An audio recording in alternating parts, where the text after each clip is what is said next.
The Ohio Harness Horsemen's Association presents Ohio County Fair Racing. Ohio County Fair Racing is presented by the Ohio Veterinary Medical Center, Big D Tack and Vet Supply, Dublin Valley Farms, Stable.ca, and Midland Acres. Now let's go trackside for all the action.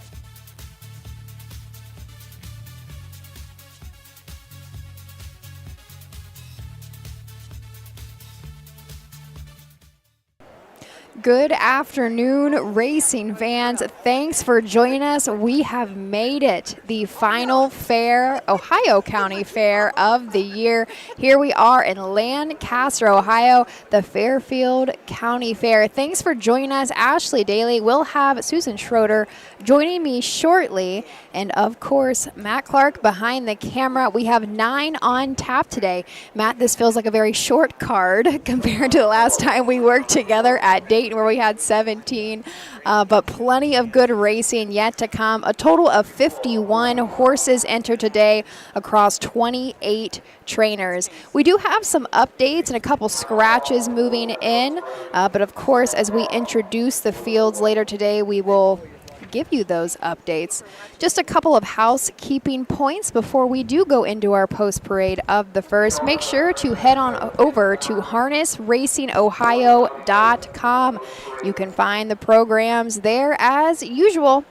Headed into our first race, looks like we are gathering a field of 5. The first division of 3-year-old Colt Pacers. Let's go over to Doug Ballinger. 3-year-old Colton Killing Pace, the first division for $6,472. Sponsored by Tom John's Insurance, the field of 5, the 4, Fear of the Creek. Late drivers change, John Hochstetler.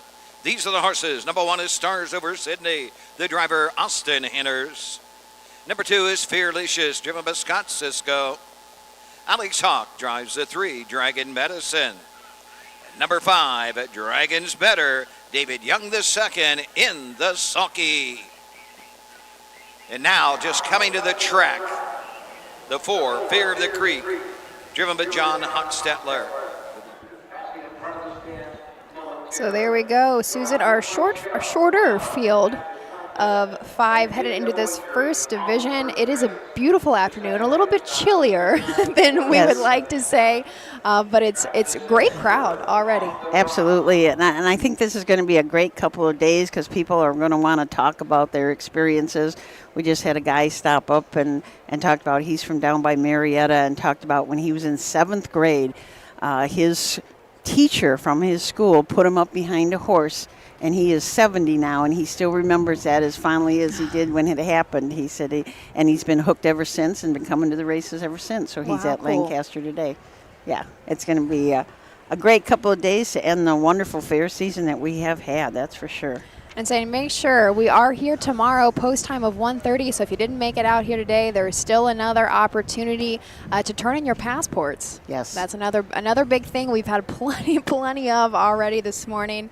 But I guess we can go ahead and we'll introduce you to our field of 5. On the rail, we have Stars Over Sydney. Austin Hanners will get the drive for Brett Schwartz.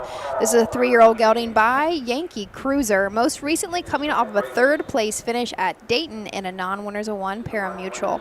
Should mention, however, at Delaware and just the fair stake did time his mile in 1:56.4, and that does seem to be his best beaten time.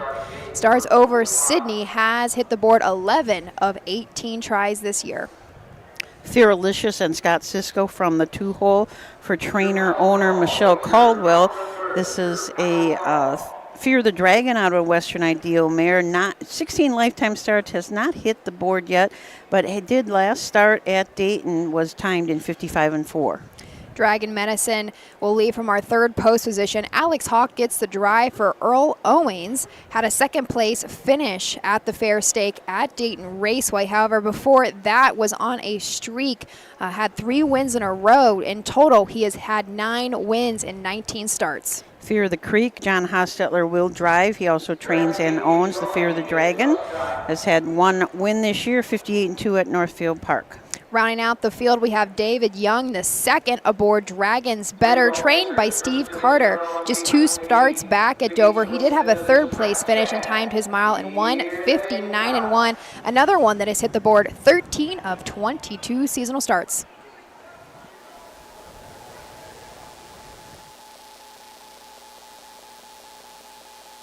They're off them pacing. That's Dragon Medicine going right out to the front. Stars Over Sydney comes out in second. Fearlicious finds a spot third. Fear of the Creek is fourth and trailing the field. Dragons Better down the backside they go. Dragon Medicine, Alex Hawk show the way. Stars Over Sydney getting that 2-hole trip. A break of 5 to Fearlicious third. Fear of the Creek is fourth and Dragons Better trails the field. Front to back, the field is separated by some 8 to 10 lengths. They race into the turn. Dragon Medicine takes the field of Pacers by the quarter in 31 2/5. Right there, second is nose to helmet. Stars Over Sydney racing third. Fearlicious racing fourth. Fear the Creek. Dragons Better moves to the outside fifth. Passing the stand for the first time, coming on over to the half. It's Dragon Medicine showing the way. Stars Over Sydney is second. Fear of the Creek, the outside third. Fearlicious is fourth. Racing fifth on the outside. Dragons Better, they're halfway home. They move into the turn. They're at the half in 1 minute and 3/5, and Dragon Medicine will guide them to the backside. Stars Over Sydney right there second. Racing third. Fear of the Creek. Dragons Better fourth. Fearlicious is fifth. Midpoint of the backside. It's Dragon Medicine by a length. Stars Over Sydney closing on the outside. Dragons Better moving to the outside. Fearlicious, Fear of the Creek trails the field.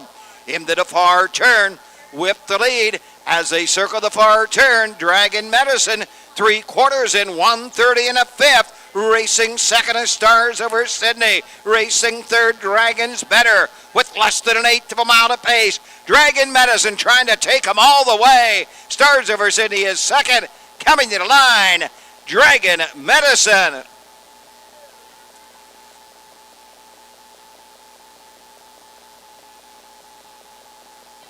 The mile 1:58 2/5. 1:58 2/5. Gate to wire for Dragon Medicine. Quite a bit of a pace setter already to open us up. Opening quarter just in 31 2 is what I have. So he picked up the pace and got it done. The pace. It looks like Dragon Medicine likes the front. It's got quite a few miles where it cut the front, and we know that Alex Hawk likes the front. So that two combination, they went right to the front. Dragon Medicine is sitting fourth in the Ohio Fair Championship points. The points today and tomorrow here at Lancaster do not count towards the Ohio Fair Championship. So whatever points are up now, that's the way they're going to go into that draw. So Dragon Medicine fourth. Dragons Better is sitting 15th on the list, so could very well make the consolation depending who enters. Susan, while we're waiting for our winner to make his way back in front of the grandstand, would you give us a quick synopsis of how we get to the standings? Of all of the fairs, all of the fairs all summer long, we go on a point system. It's 51 points. Well, it's 50, 25, 12, 8, and 5, but then you also get an extra point for starting. So everybody in the race gets at least 1 point. And we keep track of those points all summer long for every race that there is. Every fair circuit. Every fair circuit, yeah. All 4 fair circuits join in for the Ohio Fair Championship. So we're at the end, ready for the Fair Championship in just a few weeks. And here is Alex Hawk coming back in front of the grandstand. 3-year-old Colden Gilling pays for $6,472. Number 3, Dragon Medicine. 3-year-old Baker, son of Fear the Dragon, out of the Jenna's Beach Boy mare. Modern Medicine, 10th of the season, is owned by Richard Owings of MacArthur, Ohio. Owings trains Alex Hawk in the sulky, the mile 1:58 2/5.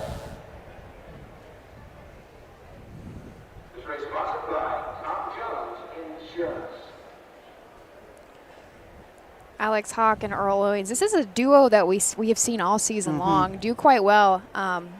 So Earl is a family friend, And I've been, kind of keeping tabs for a handful of years now. But apparently he just has a grip on colt pacers because Arbin, who has now, taken a lot of things by storm, even when he was a 2 and 3-year-old. Let's go to the official. Two Fearlicious 4, the 3 Drunken Medicine, the winner.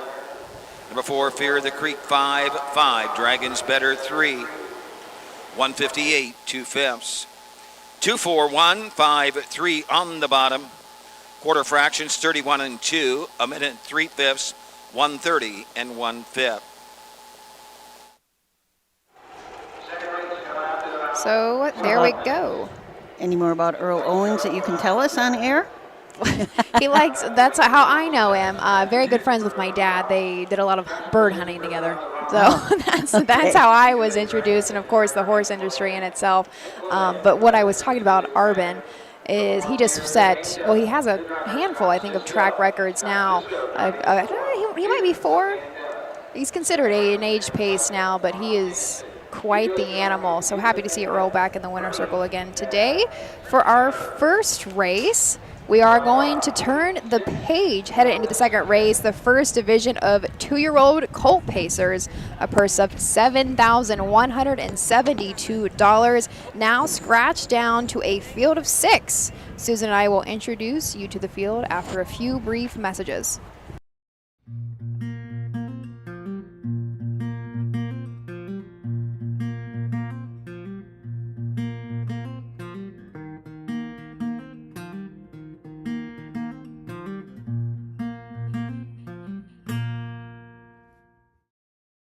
The first Fairfield County Fair in Lancaster, Ohio was held in 1851. The local agricultural society had been formed a year prior to promote the area's industry. Admission was just 25 cents, and cash premiums were awarded to best livestock and crop varieties. After a first successful year, the fair kept growing and introduced harness racing to their program.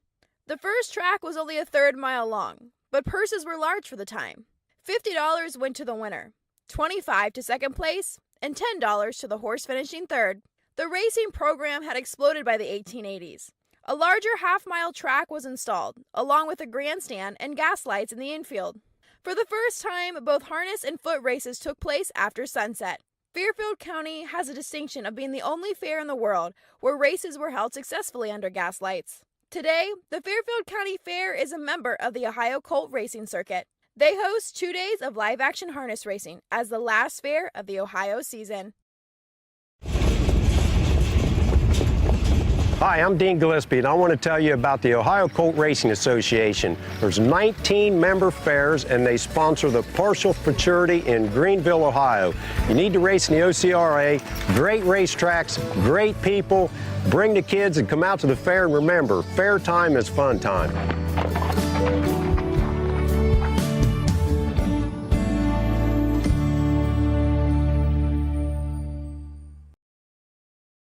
So we have a nice historical note here from Ray Ann Smith. I believe that she's a Florida resident. She's waiting on Milton, so she says what a good way to be distracted. So we're glad that we can do that for you. But she said their 14-year-old trotting mare, she's a corker, raced her last trip at Lancaster. She won her 99th race on the first trip and was second by a nose in the second. So photo finished the second trip. So good times. So that's kind of awesome. People remember horses that raced here, and this is such a beautiful setting here to come and race at Lancaster. So I think everybody likes to. And we want to say hi to Roger Houston, who's watching. Roger's been a little bit under the weather, so we wish him the best, and we know that he'll be back shortly. Hopefully, he should have some time now to rest up. Hopefully he'll take a break. Yeah, well, it's Roger. Yes. So I kind of doubt it, honestly. I'm sure he is chomping at the bit right now to get out and do something. Yeah, absolutely. He's a hard man to keep down, that is for sure. Susan, kind of going off what you were saying, this is a very pretty fairgrounds. We really can't pick it up on camera just because we're tucked under the grandstand, but there's kind of would you call it a cliff? Yeah, I don't know how else I would describe it. It's an Ohio mountain, which are not very big. It's just a small one. But a pretty cool little piece right into our first turn. We just can't Yep. get it on camera, and the trees are turning, and it is just a sight to see. Yeah, and you can walk up there. There's a trail. There's a kind of a park in the first turn on the other side of the road. In the first turn, there's a park, and you can climb up the hill and climb up to the peak and look down over the track, which would be pretty cool. But it's quite a hike up there. But this is a pretty place. There used to be such a fantastic grandstand in the first turn, too, that burned down, I don't know, maybe 5 years ago or so. But I didn't realize it was recent. Yeah, it was really a pretty grandstand. Since I've been here in Ohio, you couldn't go into the grandstand. It was roped off, but just a great historical building. So it's Seems to be a very popular fair. By all means. It took me 10 minutes in traffic just to get into the fairgrounds. Yeah. Couldn't find a place to park. So, I mean, very excited. I don't know if it's just locals that are this excited about the county fair or if it's, it's the last county fair of the season, so there's quite a few more people joining us today. Yeah, it's very cool. I mean, this is the last time that you could get a funnel cake. They have a pumpkin funnel cake here. Oh, do that they I think I'm really? going to grab on the way out. It's tis the season. So. Yes. Especially sitting up in here. When you're in the sun, it's really, really nice. I mean, the people over in the sun you can see in the bleachers on the infield, they have shorts and short-sleeve shirts, and everybody over here has their hoodies and long pants on. That you're not ready to wear. As soon as I you am came not. up here, you said, "Shoot, I don't want to, I don't want to wear long pants." No, yet. not yet. How fast the season has gone, Susan! I can't Yes. believe truly that it is already mid-October. I don't know where everything went. We're scrambling. We scramble for months and months on end, and then all of a sudden it's like, wow, Yeah. it's and then October. It's over. Yep. Yeah, it really does. It seems like when you're right in the midst of it, does go by fast. You go from this place to this place to this place, and it just goes by quickly. But what a great summer we had. We saw a lot of track records set, a lot of track records equaled. It'll be interesting this winter to compile all that and see exactly how many new track records there were. We write them down, but we don't really look at them closely until everything slows down. And once October is over, once all the championships are over, as we say, October is a month for Ohio champions. We had the Buckeye Stallion Series, the Ohio Sire Stakes is this weekend, and then, of course, the Fair Championship. So all of those held in October. And then, from what I understand, there's going to be some horses, Ohio sired horses, in at the Breeders' Crown. Oh. Yep, we were talking when they had that meeting at Scioto, talking about the sire stakes. They mentioned, that there could be 5 or 6 Ohio sired horses that'll be in the Breeders' Crown. How so exciting! That'll be great. Yeah, very well deserved. I mean, whoever does get dropped in, because we deserve to be there. Yeah. There's so many Ohio breds that truly do. And I think they have legitimate shots. Some of those Payson Colts of Burks, and I mean Sugar Instead's undefeated, and I mean I imagine Sugar Instead's going to give it another go. I think so. Yeah, yeah. Well, that's going to be a great time. Yeah, to be able to watch all those. Looks like we are going to move to our post parade. This is going to be scratched down to a field of 6 for the first division of 2-year-old colt pacers. 2-year-old colt and gelding pace, Ohio Colt Racing Association for $7,172. Trophy by Malone Farm, scratch the 6, Bourbon on the Rocks. Hank Levan, the 3, Scott Cisco will drive the 4. Number 1 is Sam's Legend, the driver Dylan Fagan. Number 2 is Fond of Dancing, driven by Jeff Nicesonger. 3, You Do It Dragon, Hank Levan. Number 5 is Bernie Be Bad with David Sweeney. Number 6 is Scratched. Coming to the track and passing in front of the stands, here's the 4, Fear the Panda. Scott Cisco in the sulky. Scratches. We heard very stern warnings to everybody that they should be in post position. So I think if they were coming out and they were going to miss their spot, like Scott Cisco just had to wait a little bit and was at the end of it, but that was okay because he told them. So, but other than that, boy, everybody needs to be in their post position orders. On the rail, we do have Sam's Legend, Dylan Fagan, will drive for trainer Brett Schwartz. This horse has had, well, I said gelding. This 2-year-old gelding by Bit of a Legend Inn has had 2 wins in 10 starts and then an additional second place finish. He's notched about $8,000 this year, but originally was a $16,000 purchase out of the Buckeye Classic.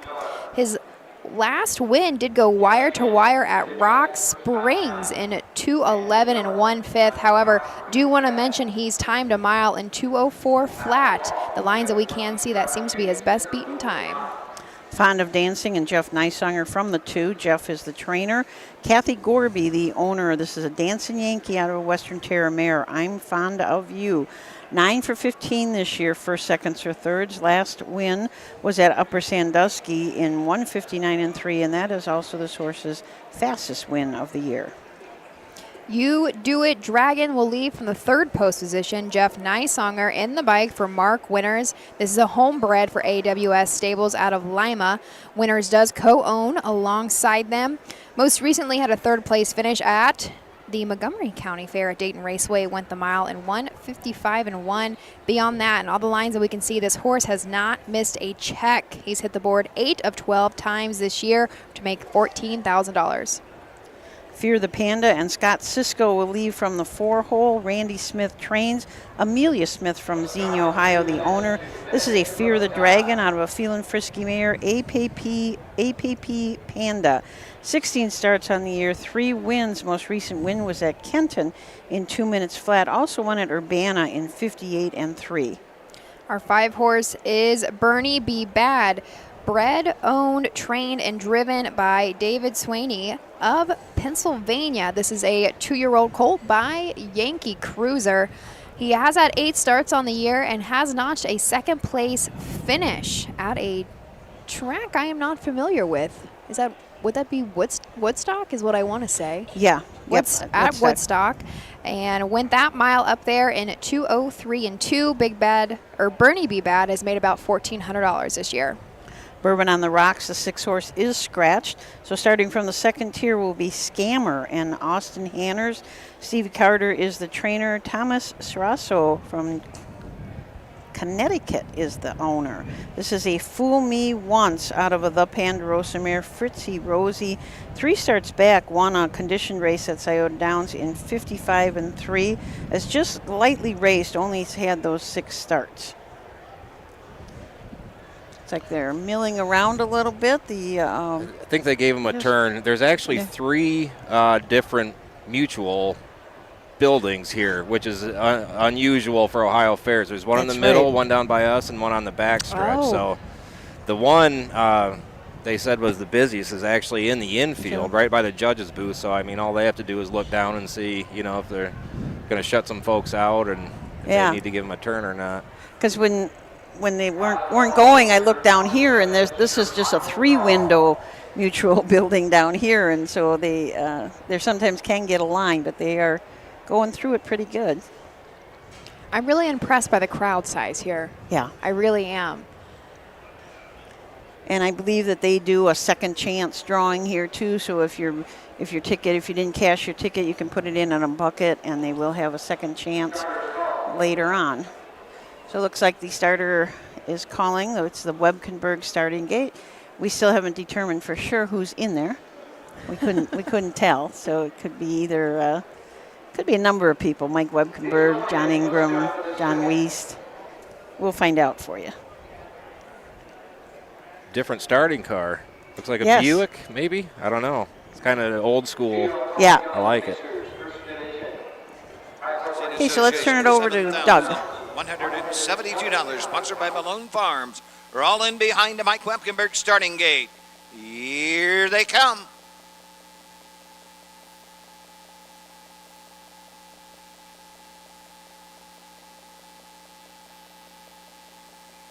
We're off and pacing, that's Fear the Panda and Scott Cisco going right to the front. Sam's Legend comes out in 2nd. Fond of Dancing racing 3rd as they race around the turn. Racing 4th on the outside. They head up the backside, going to the opening quarter. You Do It Dragon. Bernie B. Bad is 5th. Scammer 6th. Down the backside, going to the opening quarter. They're all chasing. Fear the Panda and Scott Cisco. Sam's Legend is second. Fond of Dancing is third. You Do It Dragon is fourth. Bernie Be Bad is fifth. And the Trader is Scammer by the opening quarter. At the quarters, a race around the turn by the quarter and 32 and a fifth. Round the turn to the 3/8 they go. Fear the Panda shows the way by 2. Sam's Legend getting that 2-hole trip. Racing third, Fond of Dancing moving to the outside. Scammer from way back, now 6th, now 5th and moving up. You Do It Dragon on the inside. Bernie Be Bad trails the field. Halfway home, it's a 3-length lead for Fear the Panda. Fond of Dancing and Nice Songer out and on the move on the outside. Sam's Legend is third at the half in 101 and 3/5. Down the backside they go. Fear the Panda will guide him to the 3/4. Fond of Dancing is second. Joining the chase, here comes You Do It Dragon on the outside. Sam's Legend is fourth. Bernie Be Bad fifth. Scammer the outside sixth. Into the turn, Fear the Panda by 3 lengths trying to take them all the way. Fond of Dancing, You Do It Dragon at the 3/4. 131 and 1, little better than an eighth of a mile to pace. It's Fear the Panda. They're off the turn. They're on their way home. Fond of Dancing is second. You Do It Dragon is third. They're inside the final 16th. It's gate to wire for Fear the Panda and Scott Cisco. Home second. The 2, Fond of Dancing third. You Do It Dragon. The mile, 2 minutes, 4/5. 2 minutes, 4/5. Fear the Panda, Scott Cisco for Randy Smith. Fear the Panda doesn't need a whole lot of introduction if you've been joining us all season long. This has been such a nice little 2-year-old for Randy, and, well, his daughter, Amelia Smith, does own. Only originally purchased for $6,000, now has made close to 19. Yeah, I was going to say a pretty decent little chunk for being a fair horse, really. What's the training average for Randy Smith? It seems like they've had a very good summer. You know, it says 197. Really? Yeah. Which is, but he's had a lot of starts. I mean, he's had 304 starts. Okay, so, yeah, all right. Yeah, 34 wins, 30 seconds, 28 thirds. But yes, when we hear the name Randy Smith, we always think they're down in the winner's circle. Yeah, yeah. This will make for Fear the Panda's 4th seasonal win in 17 starts. What a very nice season. I was disappointed when I found out that Bourbon on the Rocks was scratched because he's one of my favorites this year just because of the story behind him and how hard that they worked to get him going and turned in some really nice miles lately. He's really come around lately, it seems like. Has, yeah. Yeah, they said I read that he was a little sick, had a temp, didn't eat, so they were just going to go on the side of caution and turn him out. They have a very nice winner's circle here. They've got it all decorated up, and they hold the signs up that show the sponsor's name on them, so they do a nice job. And we should see a wave from Scott Cisco, right? We haven't seen it too many times this year, but I've been able to catch him a couple.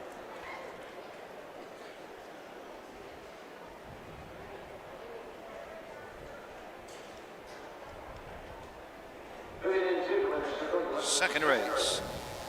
Hucko Racing Association 2-year-old Colt and Gutting Pace. This is the first division for $7,172. Trophy by Malone Farms. Number 4, Fear the Panda. The 2-year-old Bay Colt by Fear the Dragon out of the Feline Frisky Mare, APP Panda. 4th win of the season for the winner. Amelia Smith, Xenia, Ohio owns. Randy Smith trains. Scott Cisco in the sulky. The mile, 2 minutes, 4/5. There Scott went with his wave. Very Mutual betting tickets in. Fear the Panda was ready to leave the winner's circle. Yes. Said I've been here enough. There's a little bit of confusion there in the first turn. I'm wondering, how many of these horses have seen a hub rail before? Yeah. Yes. I mean, they'll see things that aren't even there. This is, that's a pretty big one. Absolutely. Throw at them.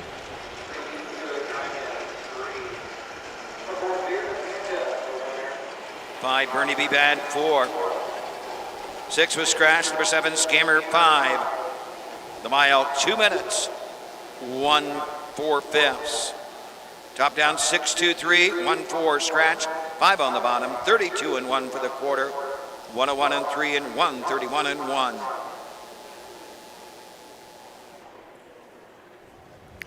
Okay, so 2 races out of 9 in the books. The third race coming up is a 2-year-old filly Pace. We have 2 divisions of this, so this is the first of the 2 divisions. Going to go for a purse of $6,850. Kind of nice this last fair. They're only splitting at the most twice. So we've got some really nice purses, $6,000 and $7,000 purses to race for in this last chance fair. So we'll be back to talk about the horses in the third right after this. For over 50 years, Midland Acres has provided top-quality Ohio-bred colts and fillies. As a third-generation farm, we understand the importance of delivering well-cared-for and well-mannered yearlings. Get in the winner's circle with the yearlings by Fear the Dragon, Yankee Cruiser, Long Tom, Summa Cum Laude, Ready for Money, and Bit of a Legend. Midland Acres, doing our best to bring you the best. Own a little and love it a lot. TheStable.ca is an award-winning fractional ownership operation. Buy as little as 1% of a racehorse and experience 100% of the thrill. TheStable.ca makes ownership easy, accessible, and affordable. Communication and customer service are at the heart of everything we do. Get started at TheStable.ca. At Ohio State's Galbraith Equine Center, our veterinary champions are here for your champions 24/7, 365 days a year. Our expert team of boarded surgeons, sports medicine and rehabilitation specialists, together with veterinary cardiologists, internal medicine, and ophthalmologists, make our hospital your best resource for all sport horse performance issues. The Ohio State Veterinary Medical Center's Galbraith Equine Hospital. Call us today at 614-292-6661.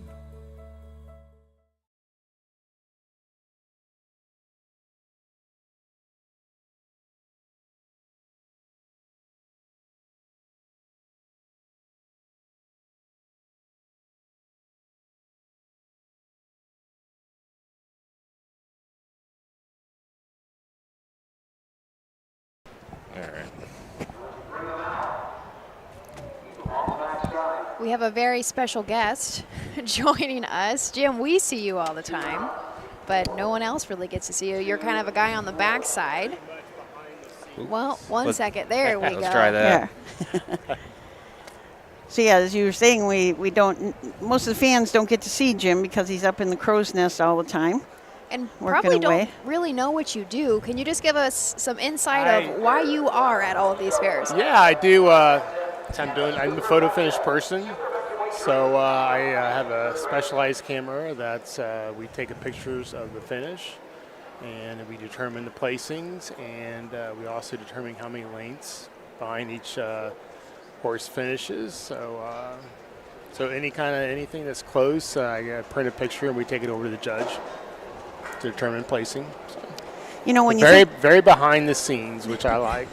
But extremely important because that's a lot of money between first and second, or second and third. We joke around that all I do is push a button most of the time, but it's nothing difficult about the job, but there's a certain amount of responsibility, even to make sure you don't screw up. Yeah, you definitely don't want to be forgetting to push the button. But, you know, there's more. When you think of photo finish, you think, okay, he's taking the photo finish. But as you talked about, the lengths back. So when you look at a program and at the end, it'll say how many lengths back, and that's determined by you. Right. The software that we use calculates how many lengths.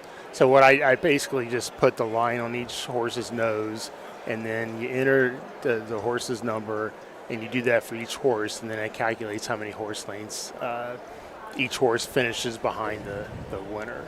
So Jim actually taught me a couple years ago how to do photo finish, and I don't want to say lucky enough because I I got to do it at Dayton Raceway a couple times.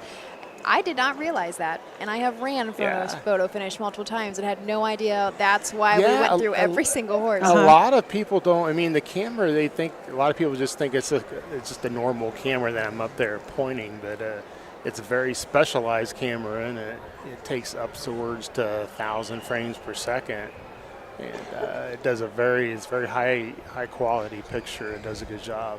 How did you start doing it? How did you ever? Maybe 20, 25 years ago, I just started out. I had a friend of mine who just started with the Meadows, and when he first got his starter's license, he asked me if I wanted to go to the fairs and drive for him.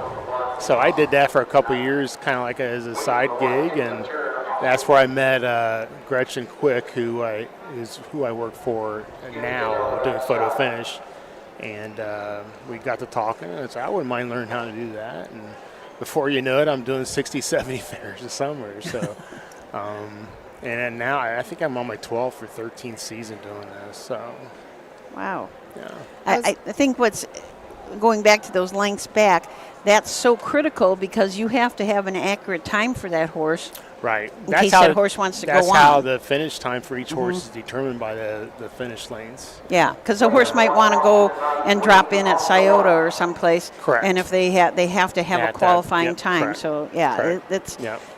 You don't think of the ramifications of that down the road, how important that time is. Exactly. Yeah. You also spent some time in California a couple years ago?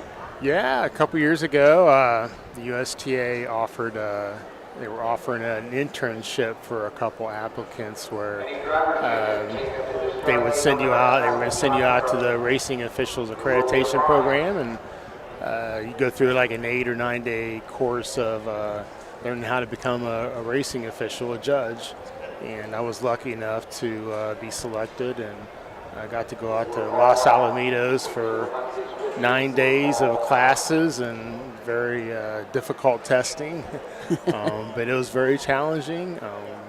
But it was very rewarding at the same time. I learned a lot, and I was lucky enough to pass my exams. And so I've been an associate judge at Miami Valley for the last couple of seasons. So yeah, doing a little bit of both right now.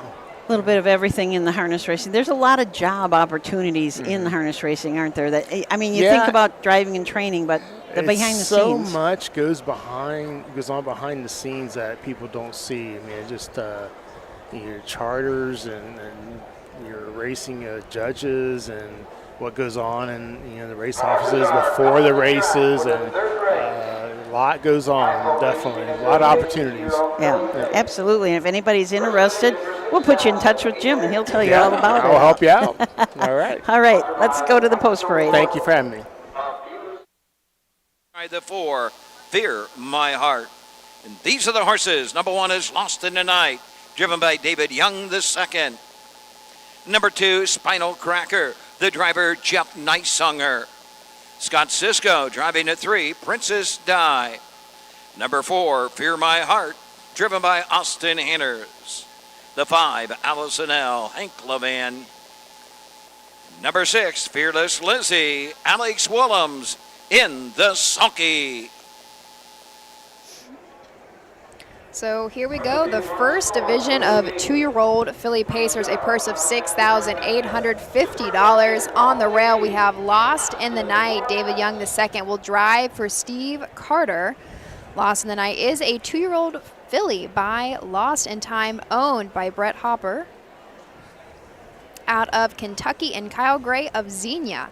She is currently sitting second in the point standings for the Ohio Fair Championship. She's been a very nice filly all season long. The lines that we can see, again, she has not missed a check. Has hit the board 14 of 18 starts this season to notch $28,000 on her resume. Spinal Cracker and Jeff Nicesunger from the 2. Jeff is also the trainer for Carl Howard of Powell, Ohio. This is a Rockin' Amadeus filly out of Pet Rock mare Rock Kina. As a winner 3 starts back in 55-3 at Scioto in a condition race. That was her 1 win for the year, 2 seconds, 2 thirds, already earned $27,360. Princess Di will lead from the third post position. Scott Sisko gets the drive for Jim Arledge Jr. She most recently had a third place finish up at Northfield in the BSS Consolation 2. She went her mile in 1:58 flat. However, do want to mention she shows a lot of 1:55 miles. Actually, most recently at Delaware, Scioto, you name it. This filly can go a little bit. She's a homebred for and still currently owned by Laura and Paul Baker of Galloway, Ohio. Fear My Heart, Austin Hanners will drive for trainer Virgil Morgan. Larry Wills, Columbus, Ohio, is the owner. This is another Fear the Dragon out of a Manhart mare, My Tweed Heart. 7-4-11 on the board this year, has earned $17,000 plus. 1-2 starts back at Ashland in 2:02 and 3. Also won at Kenton. This is her lifetime mark, 2:02. Allison L. and Hank Levan will lead from the fifth post position, owned by lots of Levans. Levan Stables, Megan Levan, Louis Levan, and Rosemary Levan. She's a 2-year-old filly by Lather Up out of Badlands, Hanover mare. Most recently had a third place finish at Dayton for the Fair Stakes, went the mile in 1:58 flat. Has hit the board 9 times in 19 seasonal starts. However, still looking for the first lifetime win. Fearless Lizzie will start from the second tier. Alex Woolhams will drive. Larry Six is the trainer and also co-owns along with Melissa Sword. This is a Fear the Dragon filly out of a Western Ideal mare, Elizabeth Spencer. 9 starts this year, has not had a win yet, but does have a second and a third. Had a qualifying mark earlier, though, in 1:57. Oh, I'm sorry, qualifying mark 2 starts back in 1:57 and 1 at Dayton. Susan, you introduced us to our 4-horse, Fear My Heart, and I didn't realize she is out of My Tweed Heart. My family trained her. Really? And just yesterday, of course, we had the Buckeye Classic sale in Springfield, and I was lucky enough to spend the whole afternoon, the whole day with my mom, and we were looking through, the pedigrees and such, and there were just a couple of Manharts, and I was like, that's kind of an older, breed. We don't see much of it anymore. And she said, we had a really nice filly, My Tweed Heart. So it's kind of fun. We were just brought her up yesterday. She was a pretty nice sire stake filly, if I do remember correctly. Happy to see that she's gone on and produced a little bit. Yeah, and then they show up in these pedigrees, like you said, and then you remember, oh, yeah, I remember that horse. I had that horse. Jeff Neisunger's in this, is driving and trains the 2-horse in this race. Surprised, he was a busy man yesterday. He was buying horses right and left, and on his way out, he happened to mention to us that I think, I could be a little bit off, but I think he said he had 25 yearlings. Oh, my gosh. To start with. So he's going to be a really busy guy. I think he usually goes south with those, so we'll see how that works out for him. But this is the time of the year, now that these championships are going to be over, those guys that are doing the breaking of yearlings and the training those down, they'll be headed to wherever they're going to go. Does Jeff do a lot of his own breaking?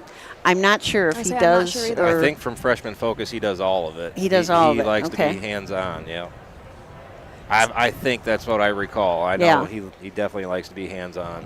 I want to say in the last handful of years, a lot have I want to say a lot, but there have been a handful, my mom included, when we buy our yearlings, we actually do send them to the Amish. We have a couple of trusted people that will put them under harness and break them to a bike for us.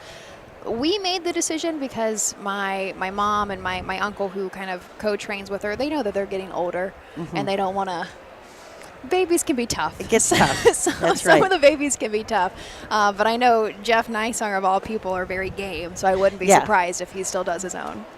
Oh, we were talking to Ryan Miller, who trains down in Greenville the other day, and he was complaining about his wrist. He had a really sore wrist, and he said, breaking them babies, you got to get after them all the time, and you got to be moving all the time. And he said they were doing 3 that morning, and his third one he gave it to his second trainer to do. He said, and his second trainer said, "Wow, your wrist must really hurt because you don't give up control like that."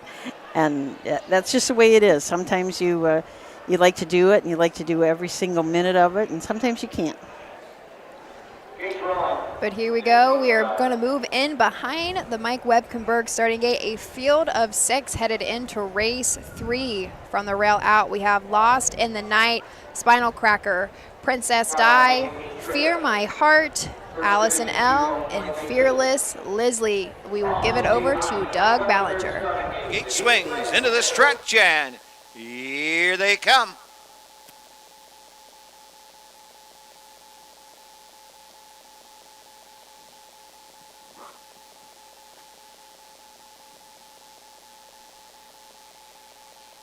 Often pacing that Spinal Cracker, going for the lead. Lost in the night from the inside from the second tier. Fearless Lizzie is third. Princess Di racing fourth. Racing fifth. Fear My Heart as it races down the backside, going to the opening quarter. Allison L. trails the field. Up on the outside, Spinal Cracker. Jeff Nicesonger that grabbed the lead. Lost in the night is second. Fearless Lizzie racing third. Princess Di fourth. Fifth, Fear My Heart. Right behind Fear My Heart is Allison L., who can see them all through an opening quarter in 30 2/5. Round the turn, field of pacers in straight alignment. Spinal Cracker shows the way. Lost in the night is second. Fearless Lizzie racing third. Racing fourth as he passed the stand for the first time. Fear My Heart coming to the halfway point. Allison L. on the inside and out and on the move on the outside at the half. Here comes Austin Hanners and Fear My Heart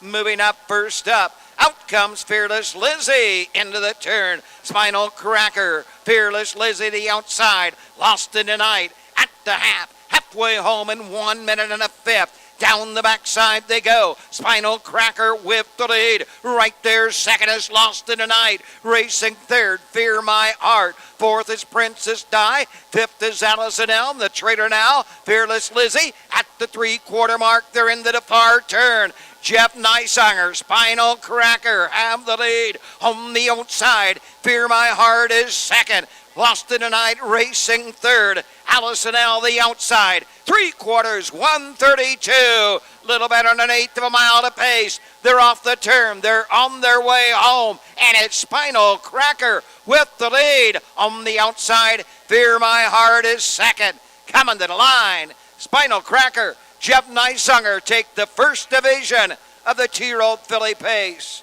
Fear My Heart home second.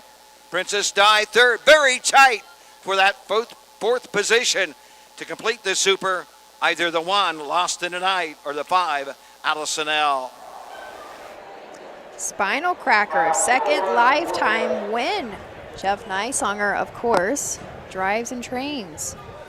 We did hear from Carl Howard, who owns Spinal Cracker, that says Jeff does it all. So Jeff we does do it know all. that. I think he does a lot of it down in Georgia too. Mhm. And the other thing I kind of remember is he said something to along the lines of the colts will be gelded about as soon as they get off the trailer. He doesn't, He doesn't mess with around that. too long with with all that.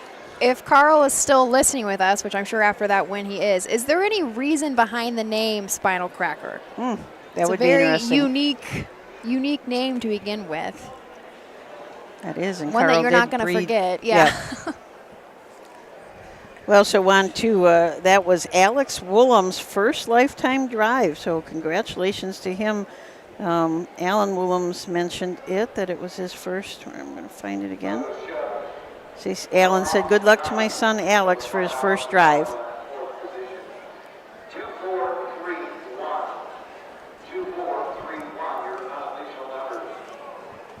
And there was Doug kind of giving us that unofficial confirmation across the wire. We do have 2, 4, 3, 1. Pretty tight for that fourth place finish, but we do have the 1 over the 5. As we said about Alex Woolham's, he probably didn't turn out the way that he wanted, but he got around there. He did it. He went to the gate, was in the mix of it at the half. Looked like his horse got a little bit tired going to the 3/4 pole, but congratulations. It takes a lot to go out there your very first time. Absolutely. And now he's 1 start closer to his first win. That's right. A lot of our listeners are from Florida, so we sure hope that you guys are all safe. David Myrick says they're a little bit south of the track, so they're in a tornado, but they're in a tornado watch besides. Association, this first division for $6,850. Number 2, Spinal Cracker. She's a 2-year-old bay filly by Rockin' Amadeus out of the Pet Rock mare. Rock Kina, second of the season. She's owned by Carl Howard of Palo, Ohio. She's trained and driven to victory by Jeff Nicesunger. The mile 2:01 4/5. This race sponsored by White Soul Court. Result of the third is official. Number 1, Lost in the Night. 4. Number 2, Spinal Cracker, the winner. The 3, Princess Di. 3. Number 4, Fear My Heart. 2. 5, Allison L. 5. The 6, Fearless Lizzie. 6. The time 2:01 4/5. 4:13 2:56 on the bottom. The quarter 30 3/5. The half 1 minute 1/5. 3/4 1:32.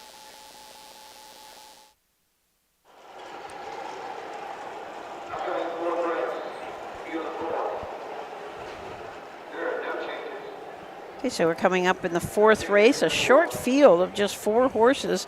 This is the first division of the 3-year-old filly trot. Boy, we got a couple of nice ones in here, to say the least. Oh, they are sitting 1st and 2nd in the Ohio Fair Championship points. So this is, we'll for sure see them at Northfield in a few weeks. But we'll take a short break, and then we'll talk about all 4 of these in a little bit. With more than 300,000 horses in Ohio, the economic impact of the equine industry in the state is over $2.8 billion. Much of that value comes from standardbred horse owners, breeders, trainers, and drivers who participate in the sport of harness racing.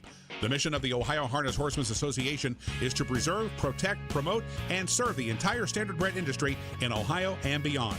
To learn more about the Ohio Harness Horsemen's Association, go to ohha.com. That's ohha.com. When you need supplies for your horse, one name stands out: Big D's. Since 1976, Big D's Tack and Vet Supply has been the equine experts you can trust. Whatever your horse needs is available at Big D's Tack and Vet Supply. Visit the retail outlet in Streetsboro, Ohio, or order online at bigdweb.com for fast shipping. Most orders ship that day. Or call 1-800-321-2142. Big D's Tack and Vet Supply. Mark your calendar for the new and exciting North American Standardbred Mix Sale. Tuesday, December 17th at the Mount Hope Event Center in Mount Hope, Ohio. Broodmares, broodmare prospects, race horses, and stallion shares. Pedigrees announced by Ed Teefee and Gabe Pruitt. Online bidding, clean, heated facility. The North American Standardbred Mix Sale. A live auction to see quality horses with industry-leading pedigrees. Tuesday, December 17th in Mount Hope, Ohio. Entries are now open. Another sale to go to. Another sale? Another sale, yeah. The new sale, the North American Standardbred sale at Mount Hope on December 17th. Of course, before that, we'll have the Blooded Horse sale, the Harrisburg. 5 days of sales at Harrisburg, where I understand there's going to be quite a few. I heard somebody say 30 to 40 Ohio breds at the Harrisburg sale, which is really amazing that there's that many yearlings, Ohio bred yearlings, that are there. But it just goes to prove how much better our breed has gotten here in Ohio and can work on that national scene now. There were, I'm thinking, 5 horses, Ohio sired horses, sold the first day at Lexington. There were. And that's really amazing. Usually the regional horses, they call it, the Ohio breds and the Indiana breds, are usually sold on the 5th day. But there were some that were selected to be in that first day, so that was pretty exciting. We had down by the seaside, had a handful, and Ready for Money also had. He had a filly sell for, I believe it was $260,000. Wow. And of course, down by the seaside doesn't have a whole lot to prove at stud anymore, but did have the top Ohio seller go for, I believe, $425,000. It's incredible. Just how much better it's been getting. And even yesterday, we did have, I believe, Susan, it was 363? Something like that, Well, we had a lot of horses go through the Champion Center down in Springfield for the Buckeye Classic as well. Everybody, even though we're not quite wrapped up with this race season, it is just a go, go, go constantly.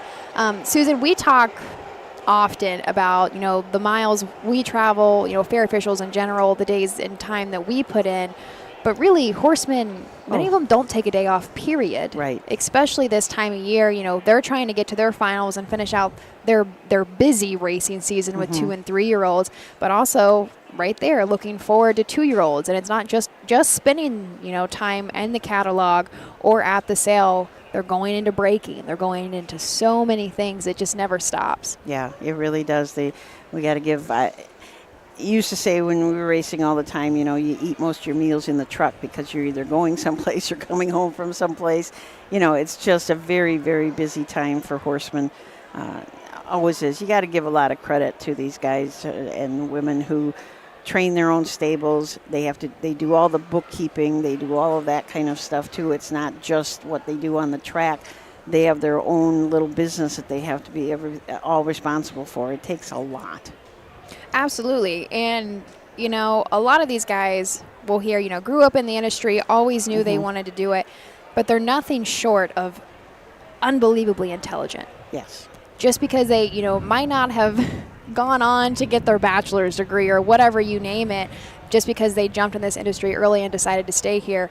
Like you said, they're running businesses day in and day out, and they are, every single one of them, from the trainers and the caretakers, everybody who has their hands on these horses are such hard workers. You can't describe it until you see them go day in and day out. And the fact that, you get a horse that maybe got a little bit sick, you brought him home from the fair and he doesn't feel good, you're not going to go home. You're going to stay in the barn with that horse, and you're going to stay there as long as it takes to make sure that horse is okay. The dedication, as you said, the time, the effort that is put into these race horses is just... you don't know it until you're in it. Well, we've got a couple of outriders here, or parade ponies. I think that they're leading the parade. Always nice to have those here. Got Devin Miller. I'm not sure who the other one is. That is Katie Hartman. Okay. Oh, okay. Katie Hartman, that is her horse Gus. I don't know who Devin is on, though. Well, then we do have outriders. Yeah, they are outriders. Yeah, we do have outriders. But I don't know if that is a new horse for Devin or if I'm just not clicking. Very, Yeah, I thought her normal one's white, right? Or like a light Bullet. gray? Yep. Yeah, Right. But I don't know who she's on. Kind of a mousy, a very good-looking horse. Both of them are, but she's kind of on like a mousy buckskin Grula. I'm not sure, but maybe we will. I'm sure some of our audience may know. We like to see them because it's a good look, but boy, we like to have them when something does go wrong. When you've got a good outrider, and all of the girls that ride here in Ohio are just outstanding. I mean, they are so quick to notice if something is going wrong. Just is amazing. If I ever run into them before the races start and be like, hey, thanks for being here. Hope your job is boring today. Yes.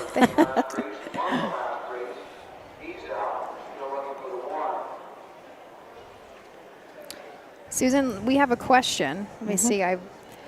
Trudy Peters, here's a trivia question for Susan, Ashley, Matt, and any of the viewers. Oh, no, Bill always stumps us. Yeah. My mind doesn't work like Bill's. No. Which of the 66 county and independent racing fairs in Ohio had the most entries this year in the Ohio Fair Fund's 2- and 3-year-old Colton Filly Stakes? The most entries? Out of all of them? Out of all the fairs? Most entries this year in the Ohio Fair Fund, so it has to be all fairs. I'm going with Paulding. We were there a long time, both days. There was a lot of races at Paulding. I mean, Delaware would be the obvious That one, would be my first guess, but is that too obvious? I think that's too obvious. I'm going with Paulding. I'm going to stick with Paulding. First one of the year. There was a lot of horses at Paulding. Wasn't it Marion was a lot too? The first month and a half was, there were a lot of horses at every fair. Also, Summit County. You were up there forever. Oh, yeah. Summit County. Oh, yes. And they had probably a little bit bigger fields just because it's held at Northfield Park. They they have the track width to take more starters.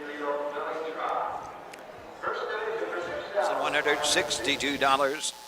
Blanket in memory of Diane Miller. A field of 4. There are no changes in the 4th. These are the horses. Number 1 is All About Faith, the driver Jason Beatty. Number 2 is Honey's Lucky Star, driven by Scott Cisco. Number 3, Dublin's Amarina, Alex Hawk drives. And number 4, Flip 5 Stones, Jeff Nicesonger in her sulky. All right, so before we introduce, this is a short field at least. Matt, what is your final guess? I'm sticking with Paulding. Paulding? Yep. I'm going to say Northfield. I'm going to say Summit County, Northfield. There were a lot at Dayton, but I think Northfield outdid. So those are our guesses. We'll keep an eye if we have official word. It's easy for Bill to stump us. It's impossible for us to stump Bill. Jay Wolf put in his What's his Jay thoughts. come up with? He thinks Paulding. I mean, there was like 46 races or something between. Was it really? It was like 22 and 23. Right. You're right. Holy And smokes. pretty big fields. I mean, for everybody to have their young horses ready that Mm-hmm. early is something, but. I think you're right. I think it is going to be Paulding because Northfield was all on one night. So, yes, there was a lot of races, but, yeah, there was 20-some, 22, 23 each day at Paulding. Yeah. And that is kind of amazing, too, like you said, that everybody's ready at that time. Let's take a quick look at these horses. The number 1, All About Faith. Jason Beatty drives for Tyler Tinch. Blaze Racing Company from Cincinnati, Ohio owns this What the Hill filly. It's out of a credit winner mare global pageant. 28 starts on the year, 9 wins, 8 seconds, 2/3, has earnings of $49,195. Has a mark at Lebanon in the slop, 159-4. Won 2 in a row, 3 starts back, 1 at Old Washington and at Kenton. This filly is currently sitting first in the Ohio Fair Championship points. Honey's Lucky Star will lead from the second post position. Scott Cisco trains and drives and co-owns this 3-year-old filly by Lucky Chucky. Do want to say she had a 3rd place finish at Upper Sandusky, went that mile in 2:07 3, but should mention her last start out at Dayton Raceway in just a non-winners of 1. She did go her mile in 2 minutes and 2/5. Still looking for their first lifetime win. Dublin's Amarina and Alex Hawk from the 3 Earl Owings trains.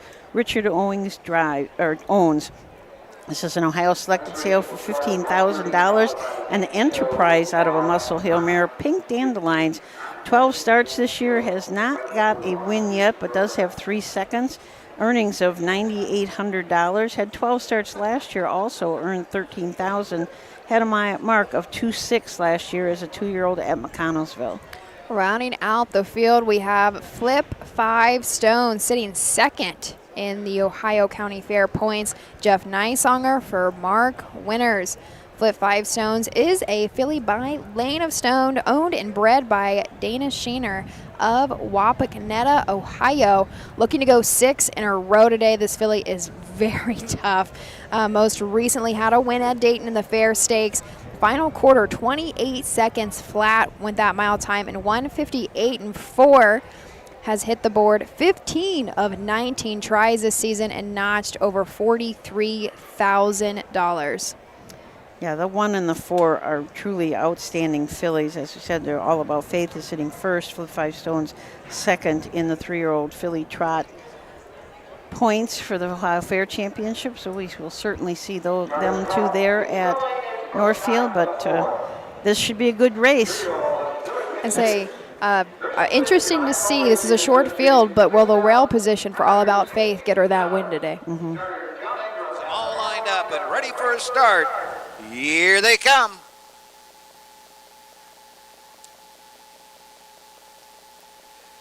Off stride to 3, Dublin's Amarina. They're up and trotting. All About Faith. Jason Beatty go right out to the front. Flip 5 Stones comes out in second. Honey's Lucky Star racing third. The gate breaker, Dublin's Amarina, trails the field as they head up the backside. All About Faith, Jason Beatty, Flip 5 Stones. Jeff Nicesonger getting that 2-hole trip. Honey's Lucky Star, Scott Cisco third. Dublin's Amarina and Alex Hawk trail the field. Field of 4, heading on over to the opening quarter.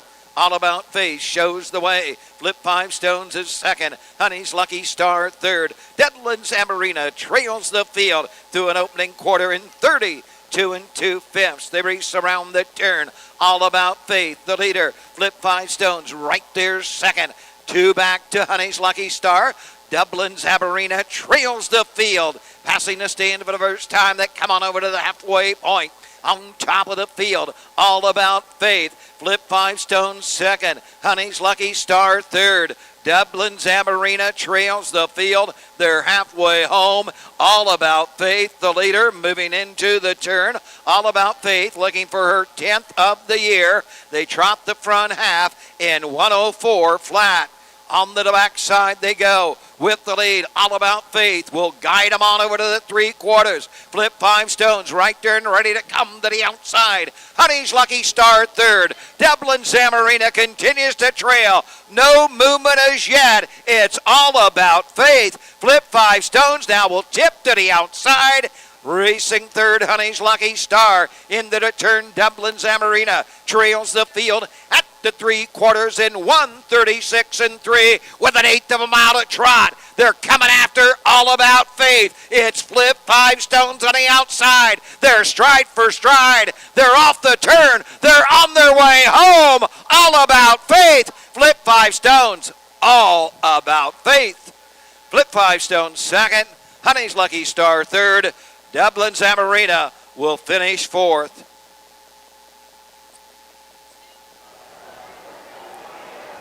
The mile 2:05. So picked up the pace tenfold coming home, which I knew. Jason Beatty, that was all strategy for him. They did not go to the first opening quarter to the half. They really weren't marching at all, especially for these fillies. Right. They were taking a breeze, and you could see, Jason Beatty had a huge hold because he knew when Jeff Neissanger was going to pop that pocket, he was going to have a lot of horse left. Not a lot of horses can put Flip 5 Stones in the 2-hole either. They'll get off the gate. She's got some gate speed for sure. And she just tries so hard, that Flip 5 Stones. And Jeff about lost her there in the stretch. She'll overtrot herself. Yeah. She wants to do it so bad. That's what I thought. She put in a bad step, and I was like, oh, crap. Yeah. What a difference in size in those two. I was going to say that Flip 5 Stones is not a big horse. No. She's such a monster on the track, but she doesn't have a whole lot of size to her. Yeah, she is a tiny one, but what a great stretch duel for them. Just a nice way to end their fair season. And I believe that these two have been strictly fairs also, as far back as we can see, and we've got a lot on our program that this has just been, they've been strictly fair fillies, which is nice. And truly, I don't know how many times All About Faith has really beaten Flip 5 Stones. Usually when they do meet up head-to-head, Flip 5 Stones does beat All About Faith. So just looking at our lines really quickly, the last 2 starts that All About Faith has had, she's been second behind Flip 5 Stones. And all of her wins, it doesn't look like Flip 5 Stones was behind her at all. Right. But she does, All About Faith does look like a little bit of a headstrong filly. Paco Racing Association 3-year-old filly trot for $6,162. Playing in this race in memory of Diane Miller.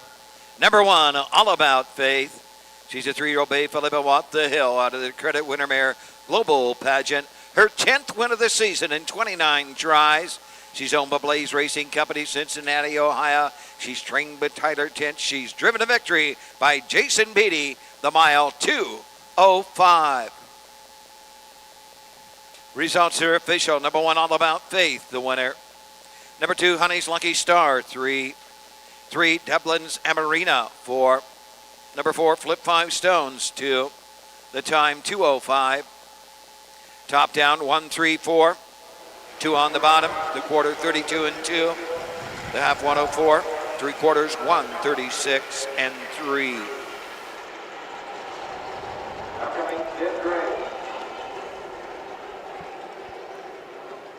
Number 2, 3 Margarita Shot. We drove Austin Inners.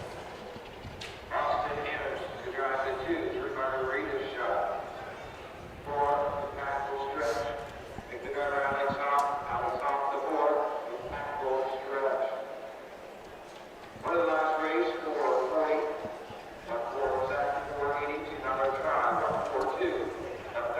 Well, Susan, all about faith. Blaze Racing, we have seen them, I believe it almost, I shouldn't say almost, every single start, they have at least somebody representing. Yeah. I am hoping that they will come back up here. Can we want to run a quick commercial now, and then we'll go to them? Yep. Okay, let's take a quick break.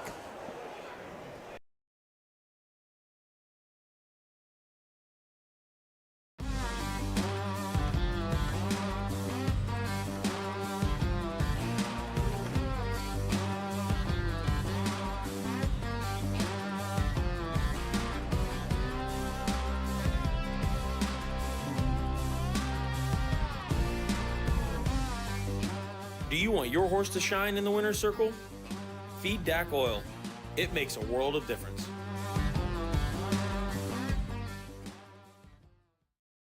Volstead, Coach K Hanover, Slay, Ohio's top trotters stand at Dublin Valley Farms. Volstead's offspring include Sugar Instead, the 2023 Ohio 2-year-old Trotting Filly of the Year, and 2024 Ohio Sire Stakes winner Jurassic Hattie. Coach K Hanover, the son of world record holder Walner, and Slay, the son of Chapter 7, standing his first season at Dublin Valley Farms.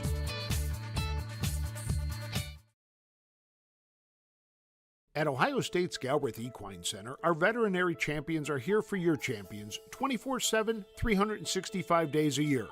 Our expert team of boarded surgeons, sports medicine and rehabilitation specialists, together with veterinary cardiologists, internal medicine, and ophthalmologists, make our hospital your best resource for all sport horse performance issues. The Ohio State Veterinary Medical Center's Galbraith Equine Hospital. Call us today at 614-292-6661. Okay, we are joined now by Brent Sexton, who is co-owner of All About Faith. She was leaving no doubt coming down the stretch today, was she? No, that's exactly what we wanted. The last couple of times didn't turn out the same way for us, and so we said we need to try something different going into today's race. And basically, between us and Flip 5 Stones, whoever gets out on front is who finishes on front. So that's what we wanted to do today. Yeah, and he looked like Jason had his hands full at the half. She really had a hold of him, so she wanted to go. She did. She loves going. What an amazing year you've had. Yeah, definitely. It was not the year that we originally planned, but it turned out great. We thought we were going to be in the Buckeyes and doing that whole stretch, like I think I've mentioned before. And shortly after that, we dropped into the fairs, and we've been doing that, just doubled down, and here we are, first in the state and first in the OCRA. Oh, I didn't even think about that part. Oh, First in the OCRA also. That'll be so a great we're getting thing. ready for the banquet here in a few weeks. We just found out about the banquet. It's going to be on October 27th, so you will be getting that. But looking forward to the Fair Championship, I'll bet. Absolutely. It's what we've been planning for all year.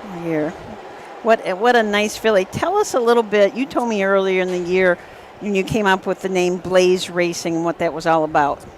Yeah, so when we were trying to kind of come up with a rebrand and try to figure out how to get just a brand in general around the horse racing, talking to some family members and friends, it's like something that we're passionate about, something that we enjoy. And so the Blaze kind of came into the picture with like igniting a passion and burning bright. So run fast, burn bright is kind of our tagline, so to speak. Cool. So, yeah, I mean, it luckily for me, people in the family are like marketing and graphic designers and things like that. So we're able to kind of get some of that, expertise without having to pay for it. That's also a bonus.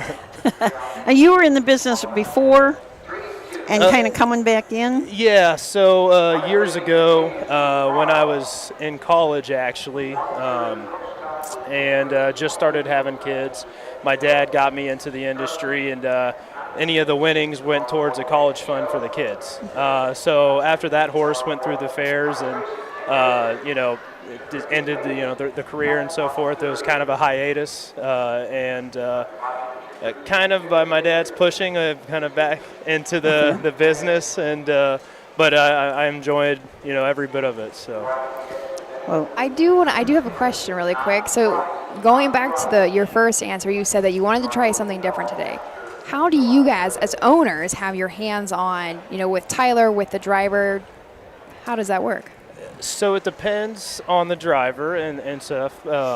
Since we've been using Jason most of the year and been able to have a more one-on-one, conversation relationship, being able to go back into the paddock or, after a race, talking to him and so forth, sometimes gives us an opportunity to talk about that and brainstorm.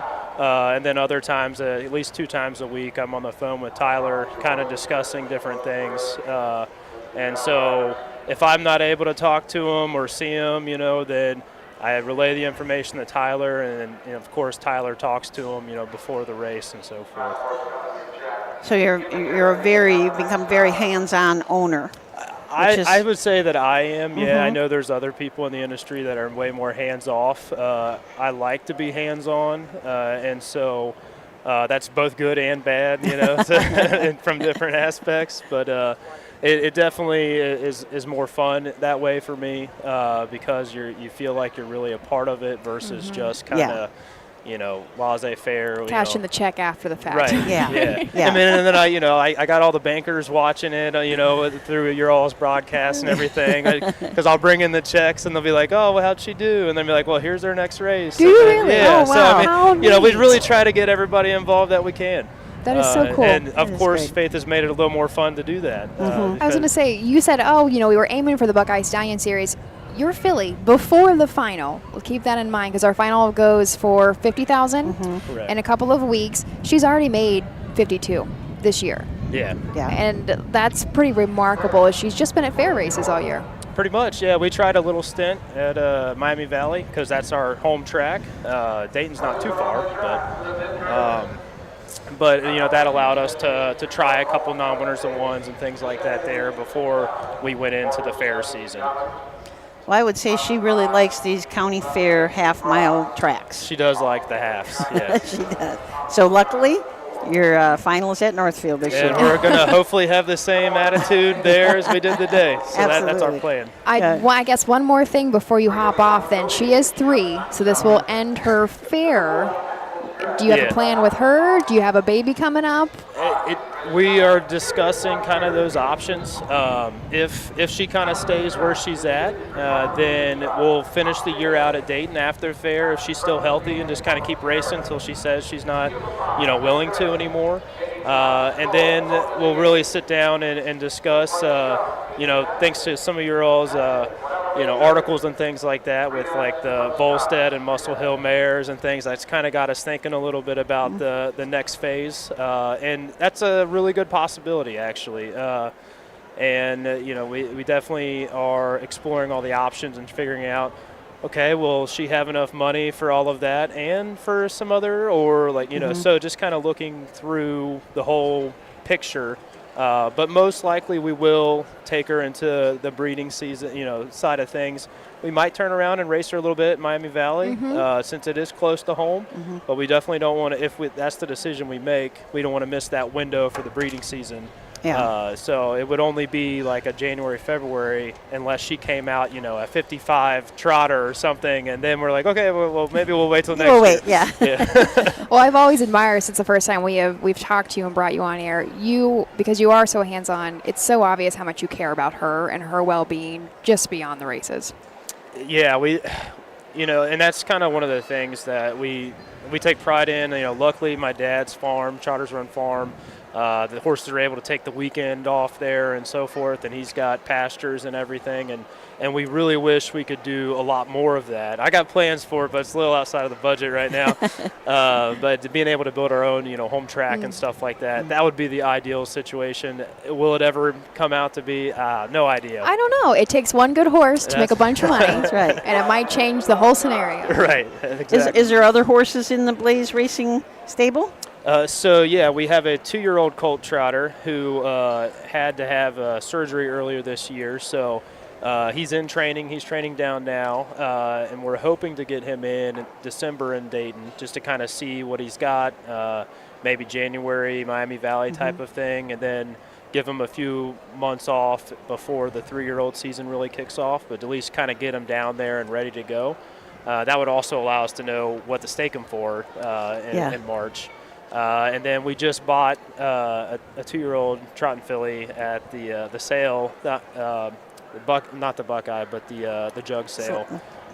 So that's kind of, that's part of what face money is going towards. Good. So we have plans, and we're hoping to kind of just keep it rolling. Good. Well, we wish you the best of luck, and we will see you up at Northfield. And that will be the plan, Lord willing. Yeah. Good. Thanks a lot. Well, congratulations for all season. Thanks for all you guys do. I mean, we have so many people at home, the bankers, everybody else, etc., neighbors that are not able to be here, of course. So especially on a day like today, where it's the middle of the workday. So we really appreciate the broadcast and everything that you guys do, so that we can appreciate. Because there's been a handful of races I've not been able to go to, and so I would have been really bummed not to be able to watch the race. So thank you. Well, thank you. Thank you. Well, Susan, we're going to flip the page. We've already gone through the post parade of the 5th race, the 2nd division of 3-year-old colt pacers. Just a field of 5 on the rail. We have Fast, Danson, Emmanuel Miller will drive for John Holtstetler. And John Holtstetler does own our 1 horse. He is a 3-year-old gelding by Danson Yankee. Has hit the board 10 of 21 seasonal starts, most recently at Northfield. Did have a 4th place finish and won his mile in 1:56.1. 3 Margarita Shot, who is sitting 7th in the Ohio Fair Championship points right now.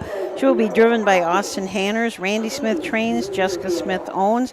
This is a pet rock out of a Real Desire mare, 14 of 22 on the board this year. Last win was at Kenton in 1:58.1. Does have a mark of 52.1 at Miami Valley. Obi-Wan Kobe, Jeff Nysonger trains and drives our 3-horse, a gelding by Fear the Dragon, owned by Kathy Gorbier of Huntsville, Ohio. This is another one that's hit the board 8 times in 23 seasonal starts, most recently at Dayton in the Fair Stake. Did have a 5th place finish, but won a mile in 1:55.1. Impactful Stretch changed the driver to Alex Hawk. Brett Ader, the trainer. Kent Wolf, the owner. This is a Do Me That Again. 1 win. That was his last start at Dayton in 55.3. Rounding out the field, we have our 5-horse Big Risk Sunny. Derek Wadaker trains and drives. Did have a 4th place finish at Delaware in his mile in 1:56.1. The stretch, and here they come.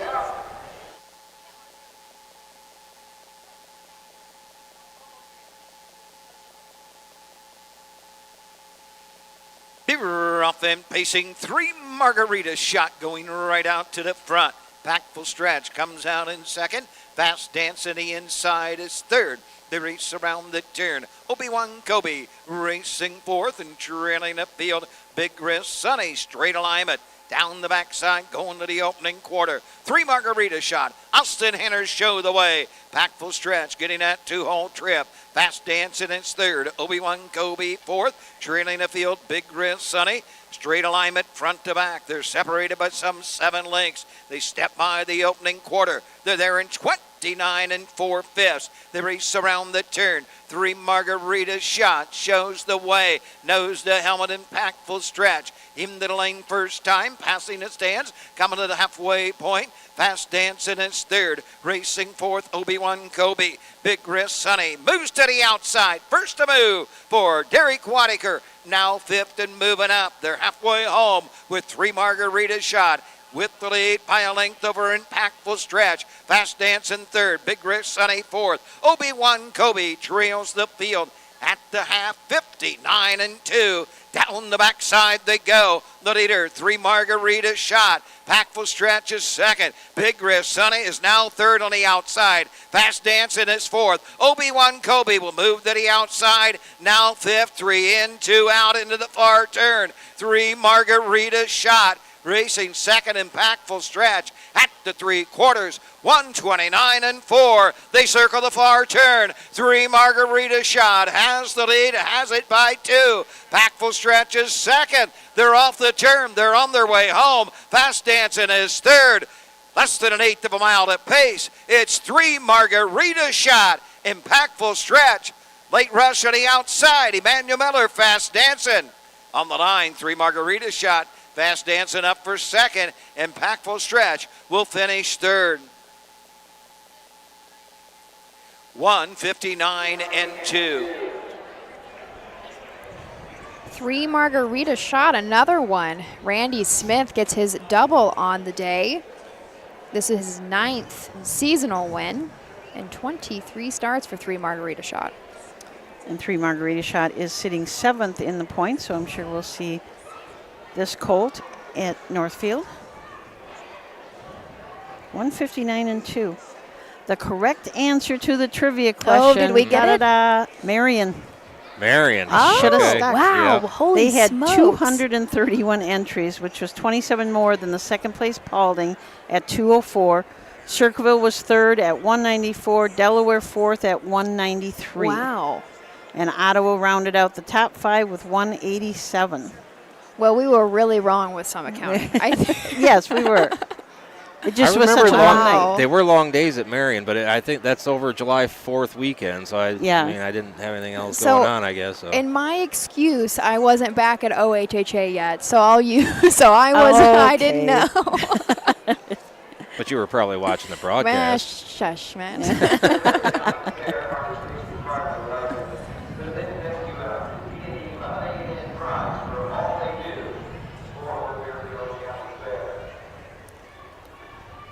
Austin Hanner is making his way back around. Coming back in front of the stands and making his way into the winner's circle.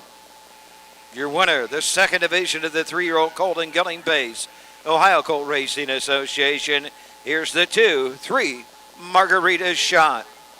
3-year-old Big Goddess, son of Pet Rock, out of the Real Desire mare, Real Love. Home with Jessica Smith, Xenia, Ohio. Randy Smith trains. Austin Hanners in the sulky. About 1:59 and 2. 9th win of the season in 23 tries for 3 Margarita Shot. This race sponsored by D&E Lemonade and Fries. Number 2, 3 Margarita Shot. Austin Hanners take the second division of the 3-year-old colt and gelding pace. Results are official. Number 1, Fast Dancing 2. The 2-3 Margarita Shot, the winner. Number 3, Obi-Wan Kobe 4. Number 4, Impactful Stretch 3. The 5, Big Risk Sunny 5. Time 1:59 and 2. Top down 2-1-4, 3-5 on the bottom. 29 and 4. 59 and 2, 129 and 4. So I'm pretty positive I'm right. We're over halfway through the card now. It has been a wire-to-wire win every single start we've seen. So front end speed is holding up. Absolutely. Once you make the top, there is currently 100% chance that you are going to be the winner. That is true. We had Matt ask, what's the track record here? And the track record on the pace was just set last year by Tourig Seelster. Brian George's trains, David Ward drove in 1:57 and 4. I always like to bring this up because before Tourig Seelster set that last year, the track record was from 2011, and that was Ocean Pearl. Chip Noble trained and drove in 58 and 3, and Ocean Pearl had a lifetime mark of 53 and 2, and she raced from 2010 through 2014. But she was the dam of Ocean Rock, who was a world record holder with a mark of 48 and earnings of $909,000. So it was kind of nice to see that mare come here and race so well and then go on and have all those nice babies that she had. The all-age trot is from 2021, working it on Broadway, 2 minutes and 3/5. So I'm going to stick my neck out and say that I think that the all-age pacing record is in jeopardy tomorrow. 57 and 4 because Surfing in the Canyon is coming here. Yeah, I haven't even looked at the program tomorrow. Although he drew the second tier, drew the 7-hole again, but Arbin is in. Rock and Requiem. It's a bunch of nice horses in that signature series. It's loaded. Should be a good race. So that should be. So you all want to make sure that you're tuning back in tomorrow, 1:30 post time for a 10 race card tomorrow. So that is race 5 in the books. We've got race 6 coming up, the 2-year-old colt and gelding pace, the second division, 7 in it. And we'll be back to look at those right after this. For over 50 years, Midland Acres has provided top-quality Ohio-bred colts and fillies. As a third-generation farm, we understand the importance of delivering well-cared-for and well-mannered yearlings. Get in the winner's circle with the yearlings by Fear the Dragon, Yankee Cruiser, Long Tom, Summa Cum Laude, Ready for Money, and Bit of a Legend. Midland Acres, doing our best to bring you the best. Own a little and love it a lot. TheStable.ca is an award-winning fractional ownership operation. Buy as little as 1% of a racehorse and experience 100% of the thrill. TheStable.ca makes ownership easy, accessible, and affordable. Communication and customer service are at the heart of everything we do. Get started at TheStable.ca. When you need supplies for your horse, one name stands out: Big D's. Since 1976, Big D's Tack and Vet Supply has been the equine experts you can trust. Whatever your horse needs is available at Big D's Tack and Vet Supply. Visit the retail outlet in Streetsboro, Ohio, or order online at bigdweb.com for fast shipping. Most orders ship that day. Or call 1-800-321-2142. Big D's Tack and Vet Supply. Welcome back. Thanks for joining us. The Fairfield County Fair here in Lancaster, Ohio. This is the very last Ohio County Fair of the season. Headed next into race 6, the second division of 2-year-old colt Pacers. A nice purse once again, $7,172. I do think we have a couple of changes. I believe the 6 is a scratch, King of the USA, and possibly the 2 as well. Stapleton also scratched, but we will wait for Doug. Sometimes it's hard for us to hear when we have our mics on exactly what Doug is saying. So I do, again, think 2 scratches, but we will wait for that official word from Doug Ballinger in our post parade. We did hear from Matt when we first got here that he had quite the job stringing the wire and everything over there for the sound system. This is a really tough place to get decent sound, and I think Doug's coming through really well. So I hope you can hear that well. But it's a tough job for Matt to hook that all up. Also, because of the location-wise, we are starting. This isn't really the foothills, is it? Is it considered the foothills? I don't know. We're getting toward that region. Yeah. And so I don't know how Matt was feeling about our internet, but we pulled up here. He opened his laptop, and we automatically connected to the fair's internet. So that was always a plus. That gets us off in a good mood. Yeah. So when we know we'll have secure service. Yeah, and this fair must have a really robust internet because there's a lot of people here. And as soon as a lot of people come and then they all get on their phones, it's kind of tough to get a good signal. And also just walking, because I probably walked 2 miles just to get to the grandstand today from where I parked. There's a ton of food. This is a foodie's paradise. Yes. I had no idea. The amount of food trucks and how unique that each of the stands are. I have not ate yet today, but Susan, I think you stopped somewhere. Do you have a food report for us? I have a food report, and I grabbed the paper. See if I can find it. Last year, maybe 2 years ago, we were talking with Brad Conrad, and Brad is quite the foodie at the fairs too. He knows our track photographer that goes around to all these fairs. He knows what places are good. So he told us to go and find Jimmy's Jawbreaker, the sandwich Lancaster made famous.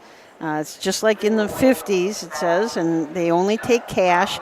And it also says this is not Burger King. You don't get it any way you want it. You get it our way or you don't get it at all. So there's no substitutions, but it is a great sandwich. It says, I'll read this to you. It says, we start with a well-seasoned cheeseburger stacked tall with crisp lettuce, a slice of vine-ripened tomato, and then a second hamburger patty topped with Jimmy's fabulous homemade sauce and served on a grill 5-inch sesame seed bun. So it really is a great. And they also have all these weird fries. Fries? Yeah, they have wild ranch fries, Jimmy fries, Fiesta fries, junk fries, Moody Blues fries, garlic butter fries, and chipotle fries. So you can. I did not get the fries. I just got my Jimmy Jawbreaker. And the other really great place here, which both Ashley and I passed by it on our way over to the grandstand, and it was too long of a line to wait. But it's the Madison's Fish Trailer, and it's up in the cow and sheep area. And would you say there was probably 25 people in line? I specifically counted them because I was like, because when before we left the office, Susan said she wanted a fish sandwich. That was the goal. And we pulled in. First of all, we both fought traffic just to get into the fairgrounds. And then I had to walk past the fish stand to get to the grandstand. So I counted because I saw Brad Conrad in line. And there were 25 people. And I think I got here just before 12 o'clock. So probably about 11:45, everybody was getting their fish sandwich for lunch. Yeah. It really is a great place. I've only seen it one other place, and that's at the Circleville Pumpkin Show. I saw them there one year. So the only two places I know that they go. They may go lots of other places, but not to be confused with the fish sandwich at Delaware. They are different. They are different. Both very good in their own rights. There's always a line, but they are different. Yeah, this is always. I mean, at all these fairs, there's just something unique. You know, you walk around and you see something, and sometimes you think, I don't know if I want that or not, but still it's very different and unique. And there's usually a line every place. Scratch the 2 Stapleton along with the 6 King of the USA. These are the horses. Number 1 is Woodrow Blue Chip, driven by Hank Levan. Number 2 is Scratched.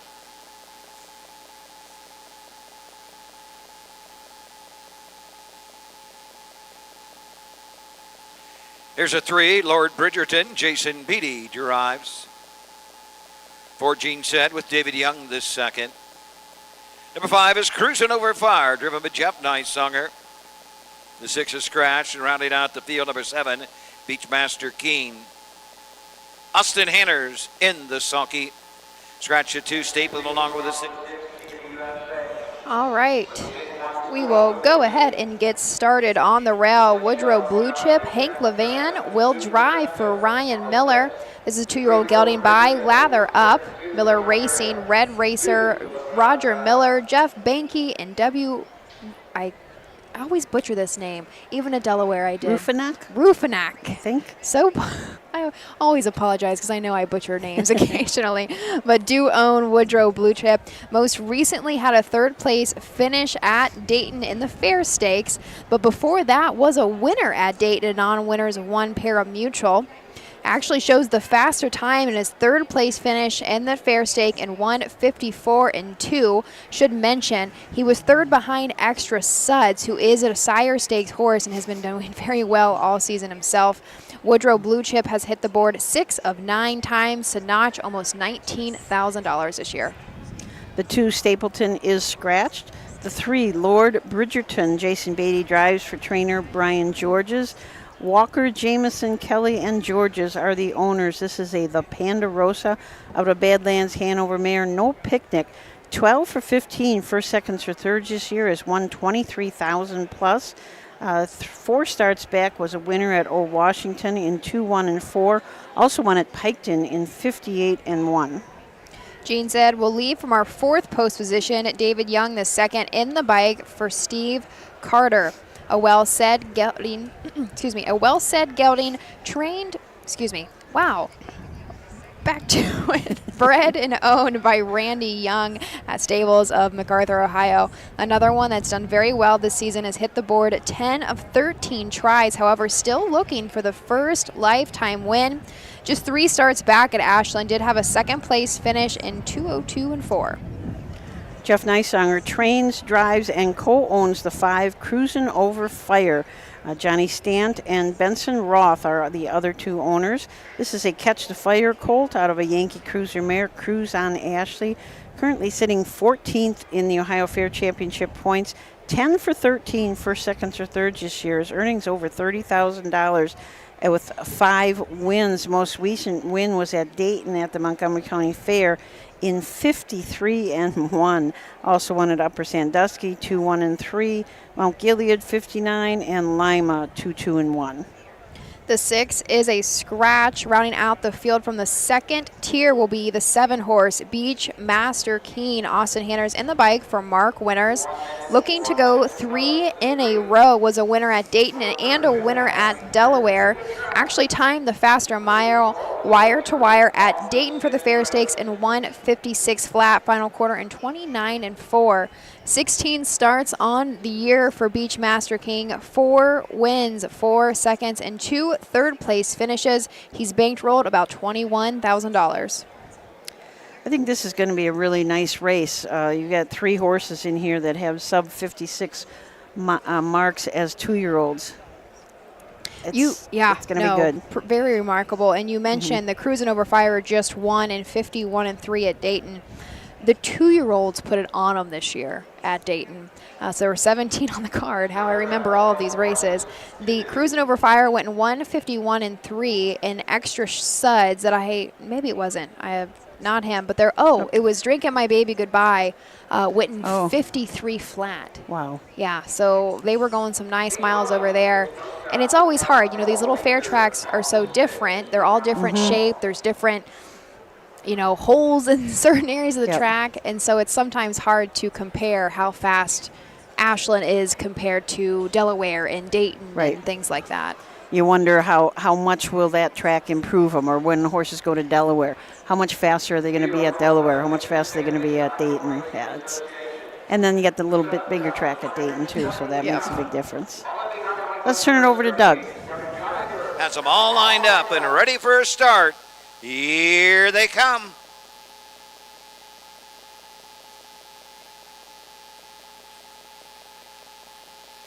They're off and pacing, going right out to the front. As they move into the turn, that's Woodrow Blue Chip, Hank LeVan.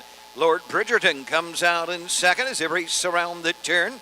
Racing third is Beachmaster Keen. Up the backside they go. Gene Said is fourth. Fifth is Cruisin' Over Fire. Front to back, they're separated by 7 lengths. Down the backside, Woodrow Blue Chip shows the way. Lord Bridgerton is second. Beachmaster King third. Gene Said fourth. Trailing upfield, Cruisin' Over Fire. By the opening quarter, they move into the turn. Woodrow Blue Chip extends that lead to 3. Lord Bridgerton is second. 31 3/5 around the turn. Beachmaster King third. Gene Said fourth. Trailing upfield, Cruisin' Over Fire, still in straight alignment as they pass the stand for the first time and come to the half. First to move, Beachmaster Keen, Austin Henners on the outside. The leader at the half, Woodrow Blue Chip. Lord Bridgerton is second. Beachmaster Keen, the outside third. Gene Said fourth. That brings Cruisin' Over Fire to the outside. We got 3 in, 2 out at the half. They're halfway home. 101 3/5 and down the backside they go. Woodrow Blue Chip trying to take them all the way. Up on the outside, Beachmaster Keen second. Lord Bridgerton is third on the outside. Cruisin' Over Fire fourth. Fifth is Gene Said at the 3/4. Woodrow Blue Chip by 2 3/4 into the turn. Beachmaster Keen, Lord Bridgerton on the outside. Cruisin' Over Fire trailing Gene Said. They circle the far turn. 3/4, 1:31-1. They're off the turn. They're on their way home. Woodrow Blue Chip opens up with every stride. Beachmaster Keen is second. They're inside the final 16th. No catching. Woodrow Blue Chip. Woodrow Blue Chip. Hank LeVan take the second evasion of the 2-year-old Colton Gilling pace. Very tight for second. Either Lord Bridgerton or Beachmaster Keen. It appears the 3, Lord Bridgerton, may have photoed the 7, Beachmaster Keen, but it'll be a photo for place. 59-4. Well, if you want to win at Lancaster, just go to the front. top. Yeah. Wow. I talked to Ryan a little bit before the races there at Montgomery County, and he said he thought this horse was sitting on a big trip. But then he looked at the entries, and he was in with Virgil's Extra Suds, you know, nice sire stakes horse, and he finished second in there, I'm pretty sure, if I remember right. But Third. Was he third? But he was timed in 54 and 2. Yeah, yeah. It's a pretty big mile. So he looked real sharp He today. did. He looked, leaving the gate, he looked strong and powerful and just, I don't know, just looked really, really good. I always think in my head that some horses have a really efficient gait, you know, and he was one of those that just looked, there was no wasted motion. He's just putting them down. And but, like you said, go to the top here. It's been every race. Unofficially, Woodrow Blue Chip winner, Lord Bridgerton second, and I had Beachmaster Keen third. I did as well.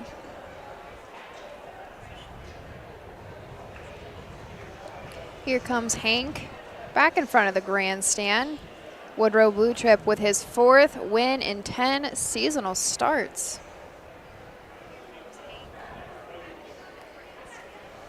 Pushes him over $20,000.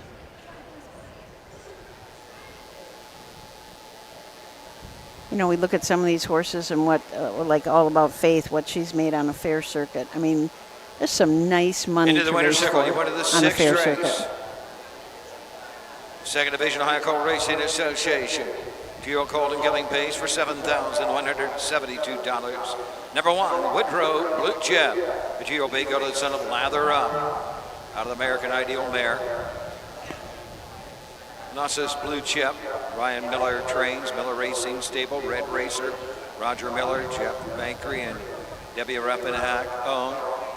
4th win of the season for the winner, Woodrow Blue Chip. Hank Levan drives. 159-4.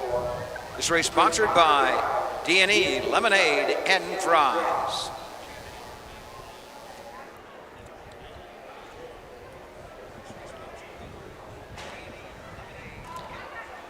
Still waiting. There we go. The winner.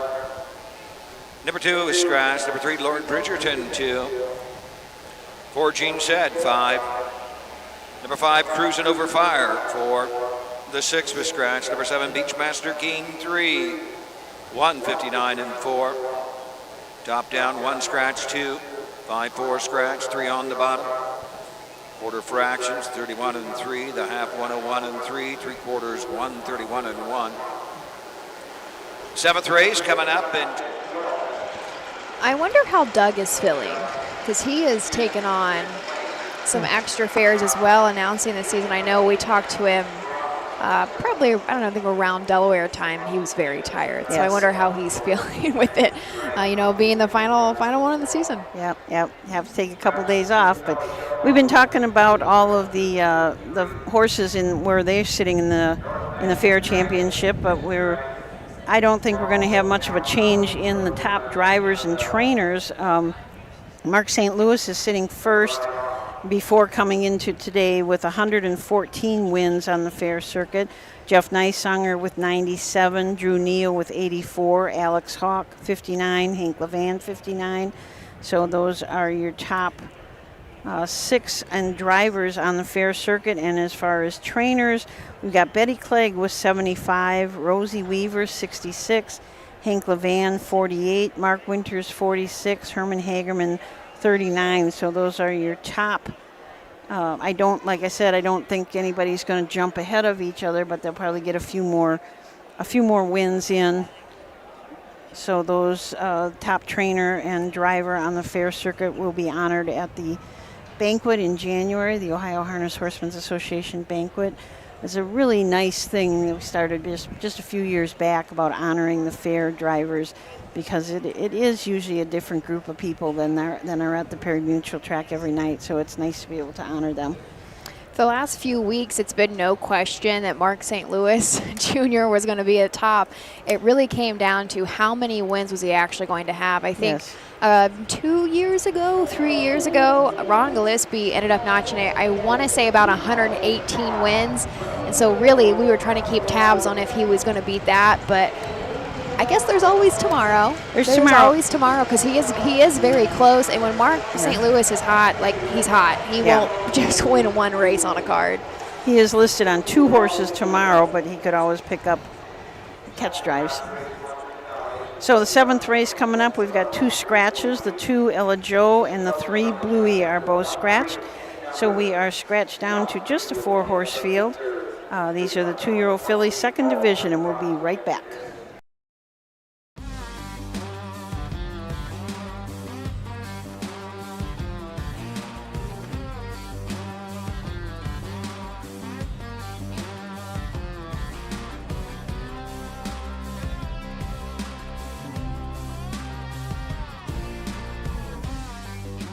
Do you want your horse to shine in the winner's circle?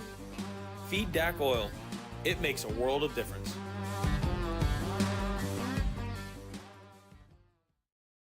At Ohio State's Galbraith Equine Center, our veterinary champions are here for your champions 24/7, 365 days a year. Our expert team of boarded surgeons, sports medicine and rehabilitation specialists, together with veterinary cardiologists, internal medicine, and ophthalmologists, make our hospital your best resource for all sport horse performance issues. The Ohio State Veterinary Medical Center's Galbraith Equine Hospital. Call us today at 614-292-6661. The future is bright in Ohio. Ohio Sire Stakes, Buckeye Stallion Series, 66 county and independent fairs. Whether it's the Ohio Sire Stakes, the Buckeye Stallion Series, or the county fairs, Ohio has a place for your racehorse. This year, Ohio breds are racing for nearly $23 million in stakes purses. Be part of the winning. Breed, buy, race, win in Ohio. Headed next into race 7 of 9, day 1 here at Lancaster. Here is just a very quick plug and reminder, if you are just joining us, we are back here tomorrow, post time of 1:30. 10 races on the card, and that rounds us out for the very end of the year. All 66 Ohio county fairs, racing county fairs, will be complete. Race 7 is the 2nd division of Freshman Filly Pacers, purse of $6,850. Do believe we do have 2 scratches in here. So our 2-horse Ella Joe and our 3 Bluey are both scratched. Big weekend coming up. We're going to have the Ohio Sire Stakes, the Scarlet and Gray Championships. I heard this morning that it sounds like they both did fill. So we're going to have the Scarlet Championships will go for $300,000 on Saturday night, and then the Gray Championships will go for $100,000 on Sunday night. We will be covering the Scarlet on Saturday night, so you can tune in to the OHHA broadcast, and Ashley will be there. I will. We're not sure Matt will be there. We're just not sure who else is going to be there. I will be there, but I don't think I'll be on air. I'm going to be in the backstretch. We do a really nice thing. I think it's really nice. Ohio Harness Horsemen's Association. We get blankets for every single horse that's in the championship race. So they get a blanket with it says Ohio Sire Stakes on it, and they're going to walk out of the paddock with that blanket on. And each caretaker will get a jacket that says Ohio Sire Stakes Champions on them. So that's kind of a neat thing to do. And with it being at Northfield, they have the 3-race paddock, so we'll go out and we'll have to set those up throughout the night. So it'll be a really fun night. We've got really cool looking crystal wine buckets that are going to be the trophy. You won't get that trophy that night. You'll get it later on with your horse's name engraved on it and what division and everything that they were in. And then you're also going to get a couple of bottles of wine from a place called The Stable Winery, so it's very appropriate. You know, sometimes we have things left over from those events, so if we do, keep me in mind. Sometimes we do. You know, I mean, the stakes in general over the last handful of years have really improved here in Ohio. I was in our barn office a few days ago, where we have all of our Sire Stake winners photos posted. And now keep in mind, this was before the racinos, which have helped our purses Right. tenfold. A leg of the sire stake used to go, and this was not that long ago, though. I want to say this was probably 2010. They were going for $20,000 a leg, which yeah. is what our Buckeye Stallion series now goes now. for. And usually, depends, of course, how many divisions are dropped in for each leg for the sire stakes, but it's been around $65,000 now. So the money... Wow, is very impressive if you have a nice horse. I remember the days of the $20,000 legs and thinking what great money that was. Yes. I mean, 2 claimers at Raceway Park were going for $1,200 every night, you know. So I mean, you get a chance to go for $20,000. That was huge. Yeah. Susan, we were talking about a horse earlier. Oh, it's slipped my mind. Magician? Oh, it was yesterday. Oh, yep. And we were looking at the sales book because we were at the sale, and Magician was in there, and he had made $3.3 million in the early 2000s. Yes. That is, wow. Astronomical amount of money when you think even of it. now, let alone 25 years ago, and how much money we really were racing for at that time. Yeah. And I think what was so fun, what we did at Delaware this year, is that we had banners for the multi-millionaire horses, Ohio sired horses, and Buckeye St. Pat, Charlie May, Refined. I'm trying to think of who else was By on the there. Missile, By who the was just a Missile, winner. yes. Yeah. How interesting that was to compile that list. And I just heard from Ann Chunko with the USTA this morning that she's doing us a new list because we've got a couple horses that moved into that millionaire rank.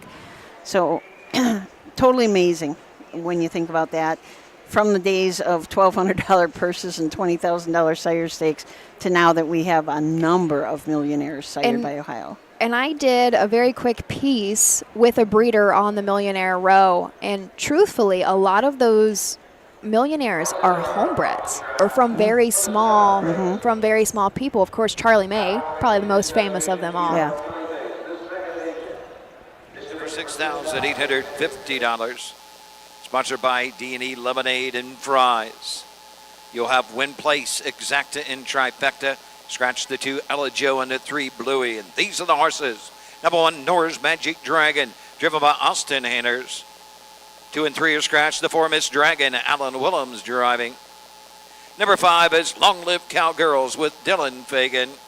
And number 6, Rose Run Annabelle from the 2nd tier, Jeff Nicesonger in her sulky.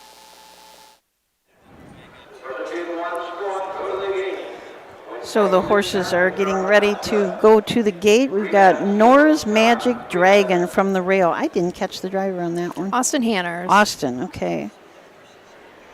Virgil Morgan Jr. is the trainer, and Michael Denny from Gallipolis, Ohio is the owner. This is a pet rock filly out of a Dragon Again mare, Pink Dragon. 8 starts on the year, 4 wins, 2 seconds, and a third. Racing really well. Won her last 3 in a row at Kenton in 2-1-1, Worcester 2-1-1, and Coshocton 2-3-2. Had a qualifying win this summer at Scioto Downs in 57-3.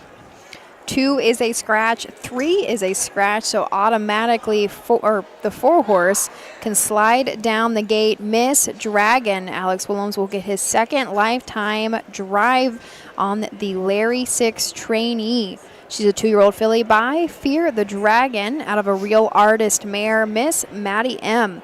Melissa Sword of Washington Courthouse does own 8 lifetime wins. Still looking to notch her first win. 8 lifetime starts. Still looking for the first lifetime win. That's what I'm going for. Most recently coming off of a 6 scratch. However, do want to mention it Caldwell. She had a 2nd place finish in 2:03-3. Long Live Cowgirls. Dylan Fagan will drive for trainer Brett Schwartz. This is a Yankee Cruiser filly out of a Big Bad John mare, Big Bad Delight, owned by Hired Gun Racing Stables and Racehorse Express, both from Washington Courthouse. 11 starts on the year, has not got a win or a second, but does have 4 thirds. Last start out, raced at Delaware, finished back, but was timed in 2-1-3. Rounding out the field and will be leaving from the 2nd tier, we have Rose Run Annabelle. Jeff Nicesonger trains and drives for Jerry Zozelle of Columbus, Ohio. a freshman filly by Fear the Dragon out of a Western Terror mare. Actually, just 2 nights ago, I'm trying to think of a couple nights ago, at Northfield, did win the BSS Consolation in 156-2 final quarter and 29-3. Rose Run Annabelle has had 11 lifetime starts, 3 wins, and 2 second place finishes to notch about $26,000. That Rose Run Animal did race well in the Buckeye Stallion Series, had finished, let's see, 5th and 6th, so that those 3 starts got her into that consolation. The Buckeye Stallion Series has a final and a consolation. This was at, the consolation was at Northfield, so Dave Bianconi, race secretary up there, also did write some, if there was a lot of horses that entered, he wrote a consolation 2. That Consolation 2 does not apply for Breeders' Awards or, is not an official Buckeye Stallion Series start, but it is kind of nice that he writes those, and he will do those probably for the Ohio Fair Championship too. There will be a consolation, which again will not be counted for Breeders' Award, but will be is a nice addition to give everybody a chance to get in. We have Nora's Magic Dragon is sitting 22nd in the fair points. Rose Run Annabelle is 31st, but they very well could get in on Consolation 1 or 2, depending on how many horses Depends enter. on who enters. There might be some horses that pulled up, like we said earlier, might have gotten sick this time of year or just cut it off early, needed some more time to grow. And, it's always worth dropping your horse in the box just in case. As we saw, as a Buckeye Stallion Series, we actually had like a 23rd point setter get in that very last position. So horses are headed to the Webkenberg starting gate. We'll turn it over to Doug Ballinger for the call of the 7th. Second division 2-year-old filly pacers all in behind the Mike Webkenberg starting gate. The gate swings into the stretch, and here they come.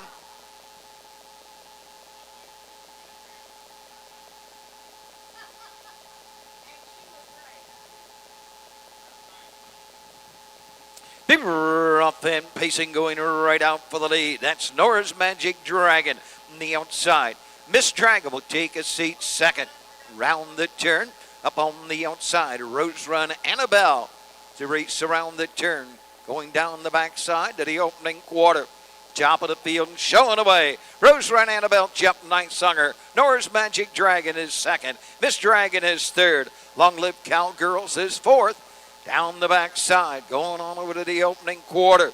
Jeff Nightsinger, Rose Run Annabelle show the way. Nora's Magic Dragon racing second. Racing third as they race around the turn. Miss Dragon and Long Live Cowgirls trails the field. Past the opening quarter, 32 and a fifth. Rose Run Annabelle looking for her 4th win of the season with Jeff Nightsinger shows the way. Nora's Magic Dragon. Austin Anners getting a 2-hole trip. Right there third. Miss Dragon and Alex Willems trailing the field. Long Live Cowgirls and Dylan Fagan. Front to back, the field is covered by 5 lengths. Rose Run Annabelle, the leader. Nora's Magic Dragon is second. Racing third. Miss Dragon, Long Live Cowgirls trails halfway home, 103 and 3/5. Down the backside they go. Rose Run Annabelle, Jeff Nightsinger will guide the fillies on over to the 3/4. Nora's Magic Dragon right there second. Miss Dragon is third. Fourth is Long Live Cowgirls. Midpoint of the backside, Rose Run Annabelle, the Bay filly but Fear the Dragon with the lead. Nora's Magic Dragon is second. Third, Miss Dragon. Long Live Cowgirls trails 3/4, 135 and 2. They circle the far turn. Rose Run Annabelle, the leader.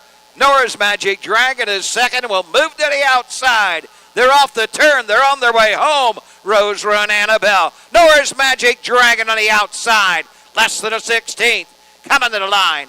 Rose Run Annabelle gives Jeff Nightsinger his second winner on the card.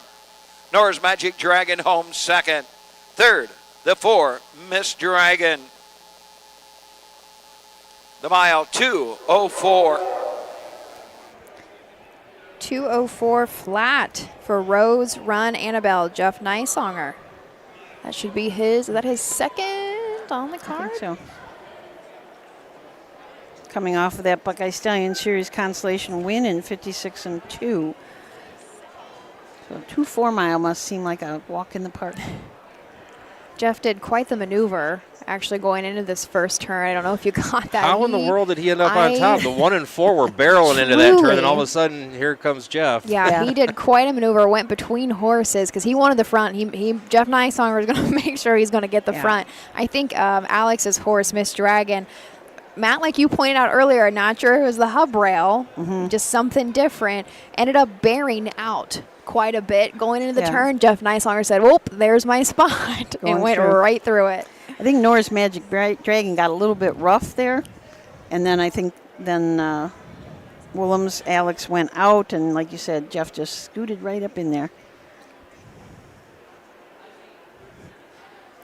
12 seasonal starts for this Fear the Dragon filly now with 4 wins. We've been talking a lot about the points for the Ohio Fair Championship, and I want everybody to go and check them. I want everybody that has a horse that they're up there at the top, go and check. Mistakes can be made. I was certainly agreed to that. So check your points before you enter. Just kind of make sure that you're up there where you think you're going to be, or if you think that think that I've shorted you a point or two, let me know so that we can get that fixed before you enter for the Fair Championship. Those can be found on our website, ohha.com. And on the home page, you just go down in the news a little bit. It's about the 4th paragraph down, and it'll say click here to see the Ohio Fair Championship points. And then you just put in the criteria, like if you're looking for 2-year-old filly pacers, just put that in and check your points, please. Second Division Ohio Colt Racing Association 2-year-old filly pace for $6,850. Number 6, Rose Run Annabelle. She's a 2-year-old bay filly but Fear the Dragon out of the Western Terrier.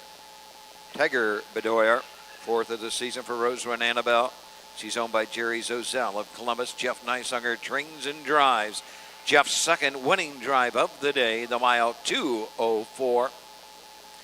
This race sponsored by D&E Lemonade and Fries.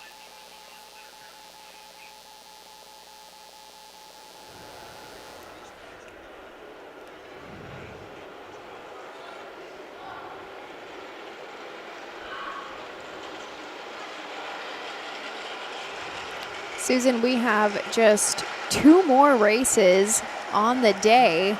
Will we see a winner that doesn't go gate to wire? Magic Dragon 2. 2 and 3 were scratched. The 4, Miss Dragon 3. Number 5, Long Live Cowgirls 4. The 6, Rose Run Annabelle, the winner. The time 2:04. Top down, 2 scratch. 3, 4, 1 on the bottom. Fractions of 32 and 1. 103 and 1, 135 and 2. 8th race. 8th race coming up. I don't believe we have any changes. Did you hear of any changes yet? Not yet. No, not yet. So as Roger Houston would say, the penultimate coming up. 8th race here at Lancaster. We'll be back in just a few minutes.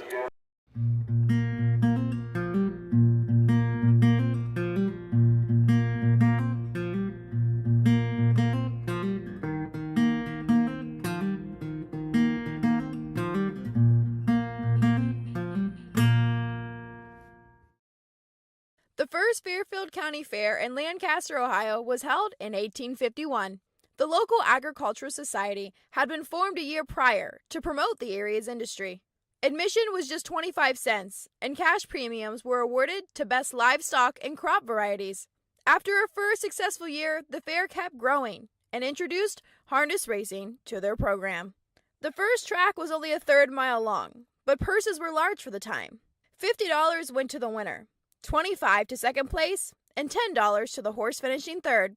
The racing program had exploded by the 1880s. A larger half-mile track was installed, along with a grandstand and gas lights in the infield.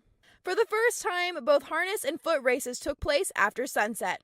Fairfield County has a distinction of being the only fair in the world where races were held successfully under gas lights. Today, the Fairfield County Fair is a member of the Ohio Colt Racing Circuit. They host 2 days of live-action harness racing as the last fair of the Ohio season. The roots of harness racing. Hi, I'm Dean Gillespie, and I want to tell you about the Ohio Colt Racing Association. There's 19 member fairs, and they sponsor the Partial Futurity in Greenville, Ohio. You need to race in the OCRA. Great racetracks, great people. Bring the kids and come out to the fair, and remember, fair time is fun time.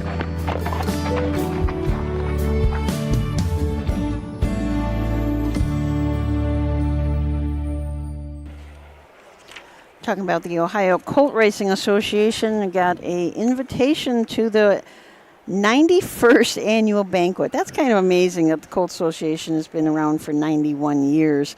That banquet is going to be held at Hollywood Gaming Dayton Raceway on October 27th. There's a social time at 5 o'clock and dinner and awards at 5:30, so it'll be down in the lower racing area at Dayton. There's also an OCR business meeting at 4:15. Reservations are required, and there's going to be trophies that will be presented to the owners of the Colts and fillies in each division having the most points, the driver and trainer of the circuit. You can visit ohiocoltracing.com for current standings. There's going to be a barbecue buffet, cash bar, raffle, and a select number of door prizes after the awards. So you can get more information or make your reservation to Lisa Schwartz. So you can email ohiocoltracing@gmail.com or call Lisa. If you go to the ohiocoltracing.com website, you'll find Lisa's phone number. Should be kind of a fun night. I think that they are the first banquet. You know, the OCRA or OFRC, Ohio Fair Racing Conference banquet, is usually in November. So this is be a fun time to go to. So October 27th at Dayton Raceway. Call Lisa Schwartz and make your reservation. Be fun to see everybody there. Is Miss Lisa here today? I have not seen her. I'm I sure have she not, but is, she right? usually is, yeah. Since she kind of runs the whole OCRA. Got somebody coming up here. It needs their passport stamped. While Susan does that, we will look very quickly and briefly at our 8th race, the second division of 3-year-old filly trotters, a purse of $6,162. If we flip back, give me just a moment, our first division of fillies.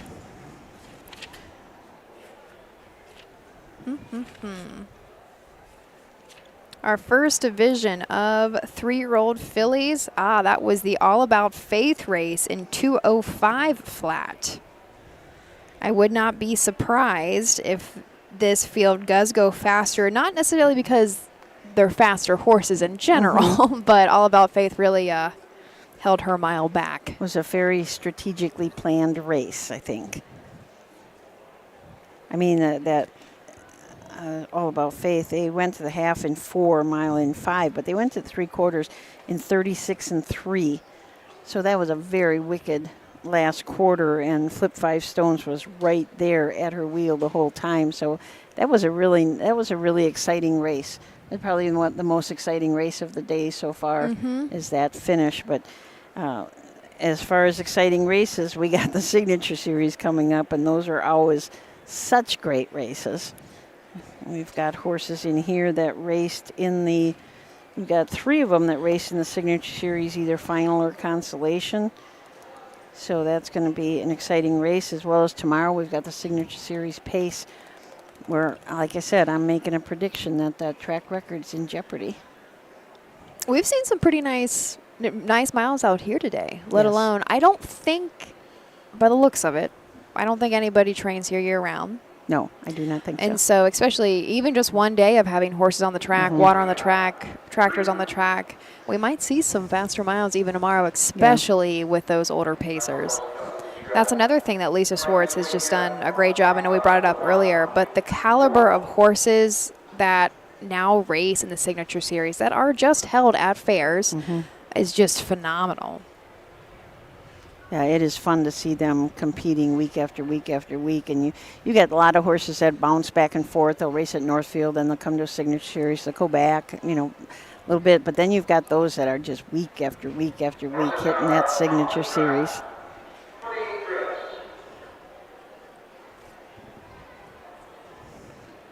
We will roll it on over to Doug Ballinger for the post parade of the 8th race. Ohio Colt Racing Association, this second division for $6,162, a field of 4. These are the horses for the 8th race. Number 1 is Shoeless Joe Jasmine. The driver is Jeff Nicesonger. Number 2, the Long Cool Creek with Emmanuel Miller. The 3, Phyllis-L, Hank Levan.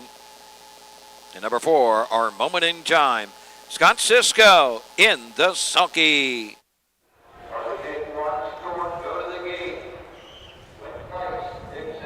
A smaller field, just 4 horses. For our 3-year-old filly trotters on the rail, we have Jeff Nicesonger aboard Shoeless Joe Jasmine, another Mark Winters trainee, owned and bred by the Junior Stable LLP out of Orion, Ohio. This filly is by Sebastian K. Once she notched her first win that did come back at Salina, she's really been figuring it out since. So that first win, again, at Salina early to mid-August, did go wire to wire that mile in 2:03 and 2. Since then, she has had a third, second. She really has figured it out. And so with that, she's hit the board a total of 9 times and 17 starts to match about $14,000 in earnings. The Long Cool Creek, Emmanuel Miller will drive for trainer-owner John Hochstetler from Dover, Ohio. This was a $7,500 purchase at the Blooded Horse sale, A Long Tom filly out of a Cadabra mare, Cool Magic, winless in her 2-year career, but has been trotting around 2.2, 2.3 most of the time, has earned a little over $10,000 lifetime. The 3-horse, Hank Levan, will drive and train Phyllis-L. Lots of Levans. Levan Stables, Megan Levan and Rosemary Levan do own this filly by Long Tom. Most recently had a 3rd-place finish at Dayton Raceway for the Montgomery County Fair Stakes. Went that mile in 1:59 and 3, final quarter in 28 and 2. 2 starts back from that, however, was a winner at Delaware in 1:59 and 1.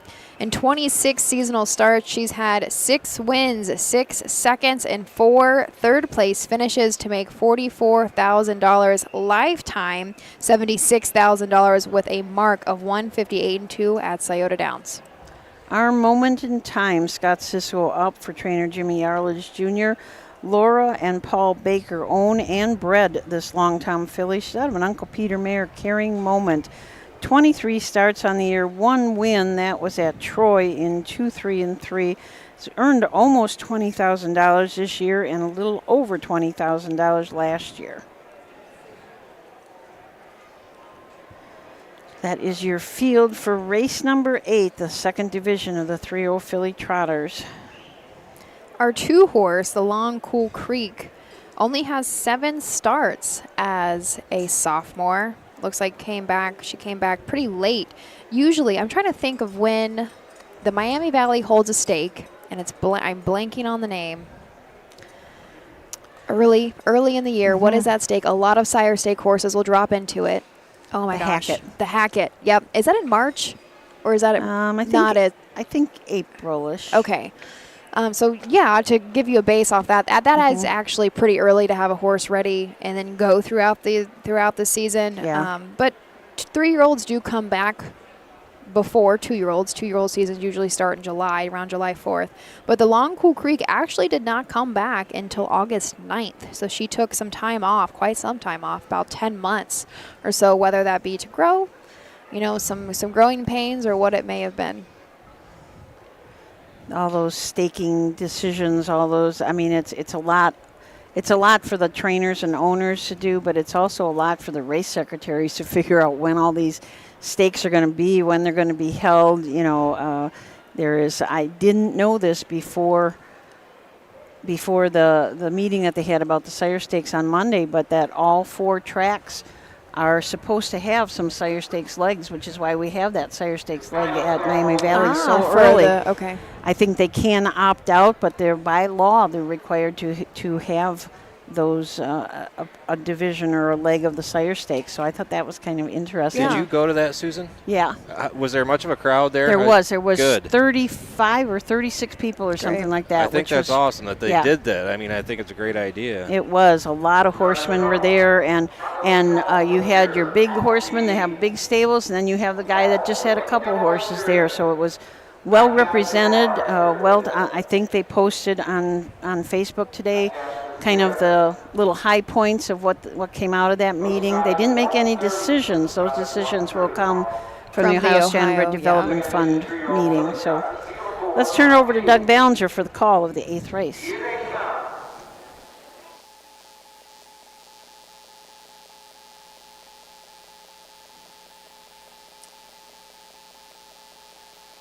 They're up and trotting. That's Phyllis L. and Hank Levan going right to the front.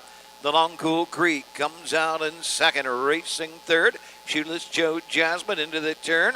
Our Moment in Time trails the field. They race on over to the opening eighth. Down the back stretch they trot. Phyllis L. shows the way. The Long Cool Creek second.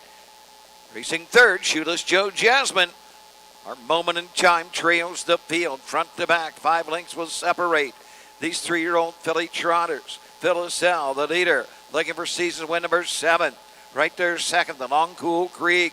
Shoeless Joe Jasmine is third. Our Moment in Time trails the field. They trot the opening panel in 33 2/5. They race around the turn. Phyllis L. has the lead, but 2. The Long Cool Creek is second. Racing third, Shoeless Joe Jasmine, 4 lengths from the lead and trailing the field. Our Moment in Time as they pass the stand for the first time and come on over to the half. Phyllis L. has the lead. Second, the Long Cool Creek. Here comes Shoeless Joe Jasmine, third on the outside. Our Moment in Time trails the field. Shoeless Joe Jasmine and Jeff Nicehunger up on the outside. Poke ahead in front. Halfway home in 104. Shoeless Joe Jasmine, but 3 parts of a length as they head up the backside. Phyllis L. protecting that inside position. Battling back. They're going at it on the front end. Stride for stride. Retake Phyllis L. Shoeless Joe Jasmine's all stride. Our Moment in Time moving through now second. Long Cool Creek third. After that break, Shoeless Joe Jasmine trails. They're into the far turn, and Phyllis L. has the lead by 3. Our Moment in Time second. 1:34 3 with an 1/8 of a mile to trot. They're off the turn. They're on their way home. Phyllis L. has the lead by 3. Now 4. Our Moment in Time is second. The Long Cool Creek third. Shoeless Joe Jasmine trails the field. Phyllis L. gives Hank Levan his second winner on the card today. Second, Our Moment in Time. Third, the Long Cool Creek. Fourth, Shoeless Joe Jasmine. The time, 2:05 1/5. Well, wrong, Susan. 2:05 1/5 for the second division. The first division, All About Faith, went in 2:05 flat. Yeah. So she's still outdone him. Another wire-to-wire victory. I mean, I thought Shoeless Joe Jasmine was going to come up and was out all around the turn, but then made that break. So I don't think Shoeless Joe Jasmine ever got her head in front. So I think it is truly a wire-to-wire victory for Phyllis L. Phyllis L. is a big filly. Mm-hmm. She was a big filly coming in front of the stands. I guess it is easy, especially when you have Shoeless Joe Jasmine looks to be quite a bit smaller. Yeah. You can really see the size difference when they're head-to-head like that. The same way with the first division where Faith Filly was so big and Flip 5 Stones was so little. So it was just Susan, when you were doing a little bit of training, did you ever have a preference on big versus small versus medium, anything in between? I guess not too big. I guess I was always kind of worried about that, not too big, because it would just take a little bit extra longer to develop. And Yep. Tigers up 1-0. Sorry. Oh, they are. Okay. Tigers have started. I should be too wound up. I would be a Guardians fan at this time of the year because, I mean, the Tigers never make it. But, I mean, the Tigers are my team. So it's just strange. It's strange to be saying that. Yeah. I just can't believe where they're at. That's fun. Oh, yeah. Matt is going to want to bug out of here quickly so he can see the rest of the game. Yeah. Heading to the Pink Cricket, it sounds like, with Brad Conrad and Jim Ashman, the photo finish operator. Brad says that it is the best pizza that I'll ever have. Yeah, I know. Part of us thinks we should just order one after the races tomorrow and eat it all together. So can you give us a review? Sure. Yeah, if you give us a good review, we're going to get one tomorrow, that's for sure.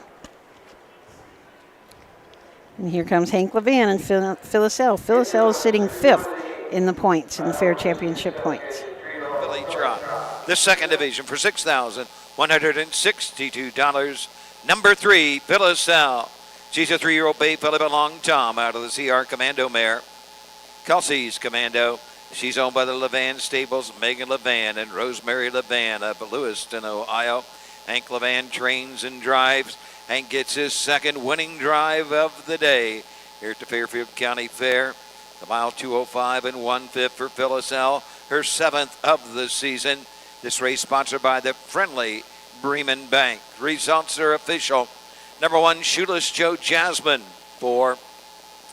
Number 2, the Long Cool Creek. 3, Phyllis L., the winner.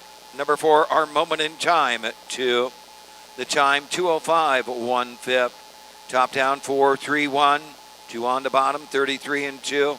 104, 134 and 3. 3 Phyllis L. 320 to win. 3-4 exacted, 760. $2. Well, we've got all the Levan kids out in the winner's circle today. I was about to say, Hank's wife, Megan, definitely has her hands full. Yes. I mean, the little guy's, what, about 3? I want to say, so that's Perry. I want to say he is 3. And I believe their daughter's name is Charlotte. And then they just had Henry. He's brand new baby. Yeah, he's, oh my gosh, how old is he?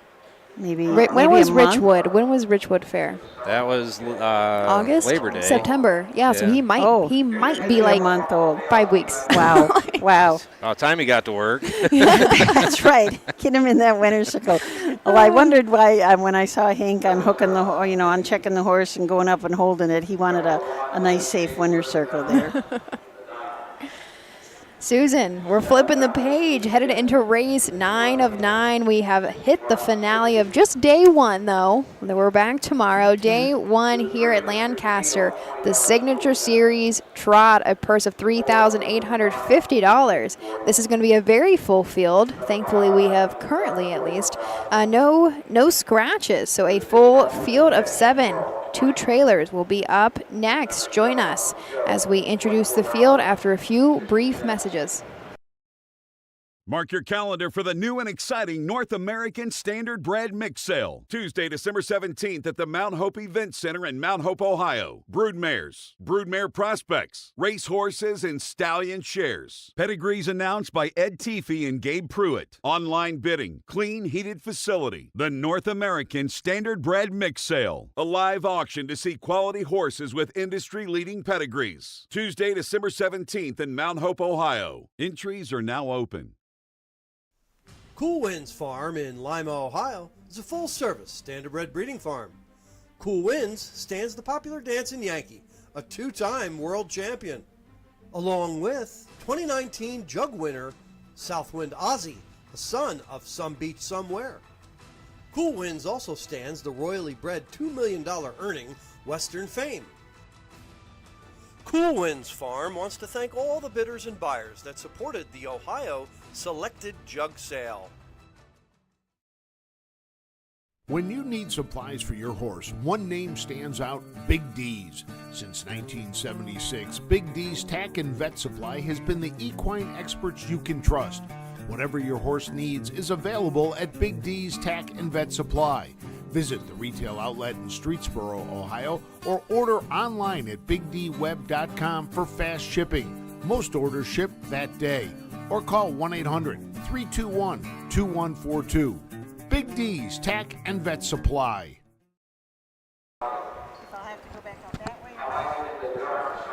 We have reached the 9th and final Fairfield County Fair in Lancaster, Ohio. Make sure you join us for the very last day of Ohio County Fair racing tomorrow right here in Lancaster, 1:30 p.m. post time.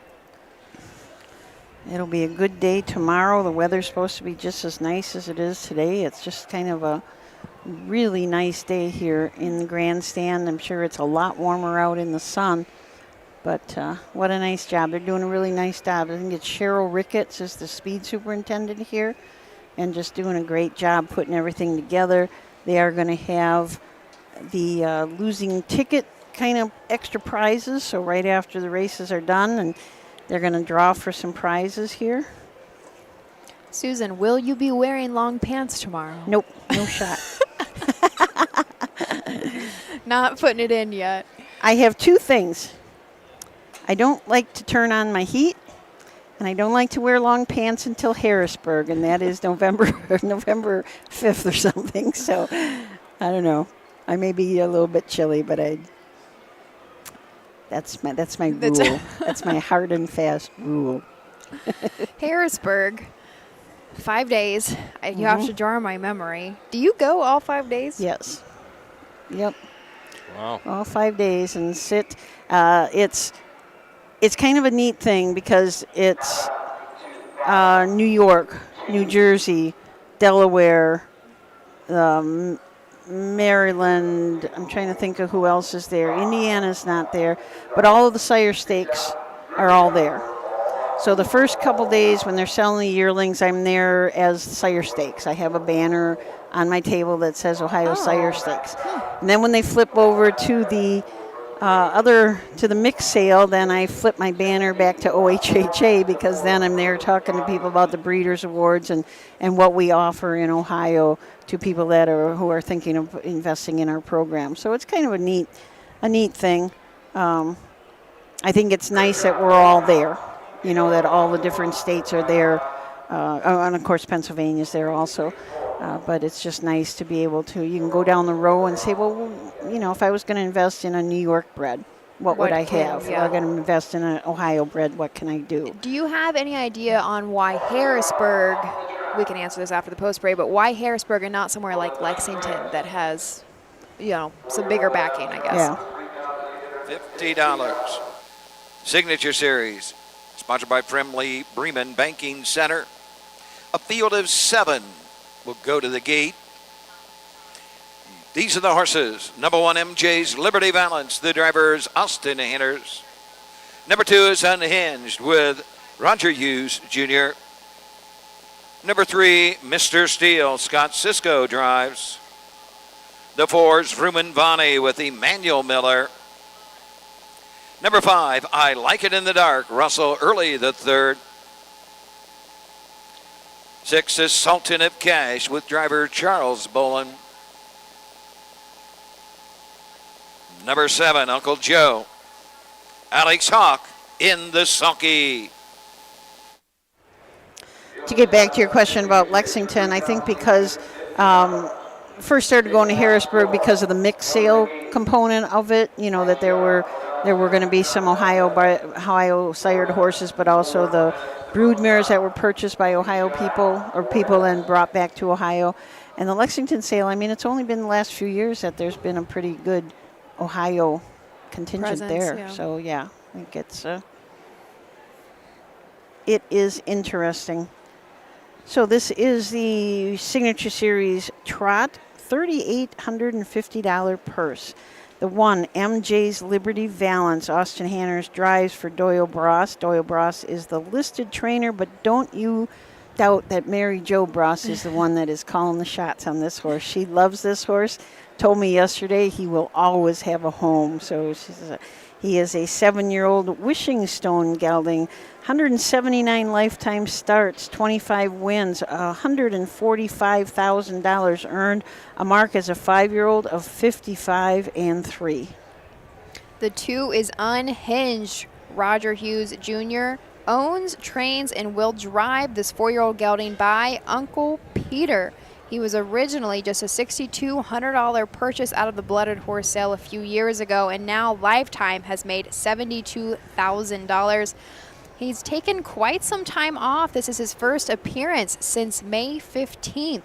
He was racing, looks like, over the winter at Miami Valley, as well as just a couple starts at Scioto Downs. His very last start at Scioto was in a horse and gelding non-winners of 2. He ended up 6th, so just out of the money, but won his mile in 1:56.4, final quarter in 28.4.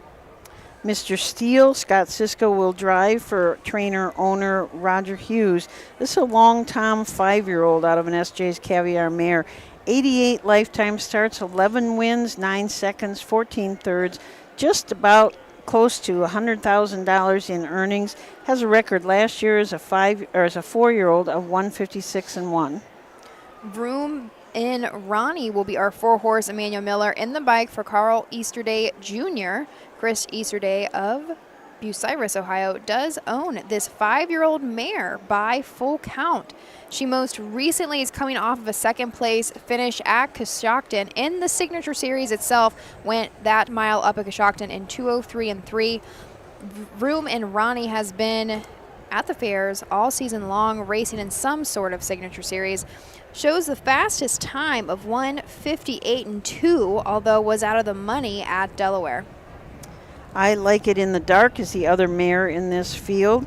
Russell Early trains, drives, and owns. This is a long Tom mare out of a Cantab Hall mare after dark. 77 lifetime starts, 10 wins, 13 seconds, 16 thirds, almost $86,000 in earnings. A mark as a 3-year-old, so just last year, 58-2 at Dayton.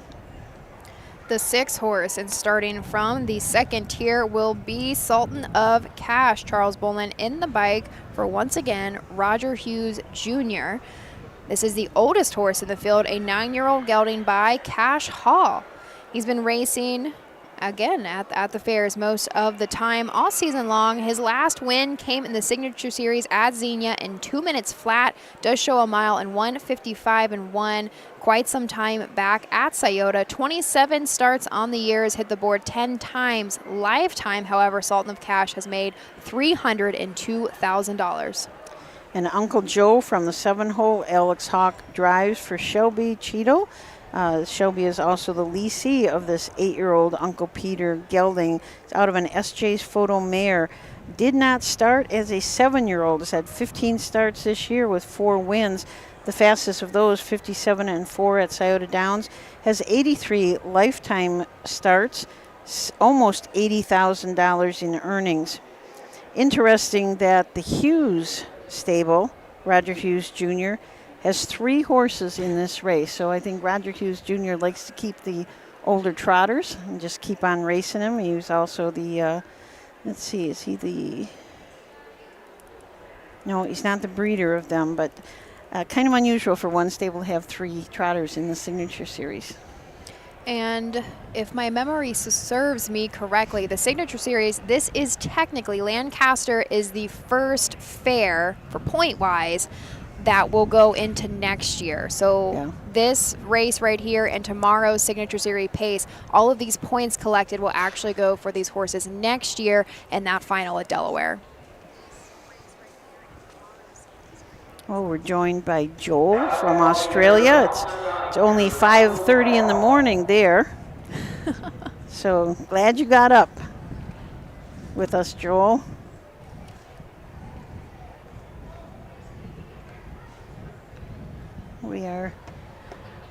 We're having a great time here. We're going to try and do even more interviews tomorrow. I hope you enjoyed the ones with Jim Ashman. It's kind of neat to learn about the different jobs here, and Jim Ashman is the photo finish guy here and also is an associate judge at Miami Valley, so kind of that wears a lot of different hats in the industry, as a lot of the officials do. But we'll try and get you some more interviews tomorrow on our last day. Hopefully track down a couple of fans that we have seen all season long. We had some ideas today, but we were turned down by one guy. I'm not going to mention his name, but we have some fans that we would like to honor because they've been coming all year long.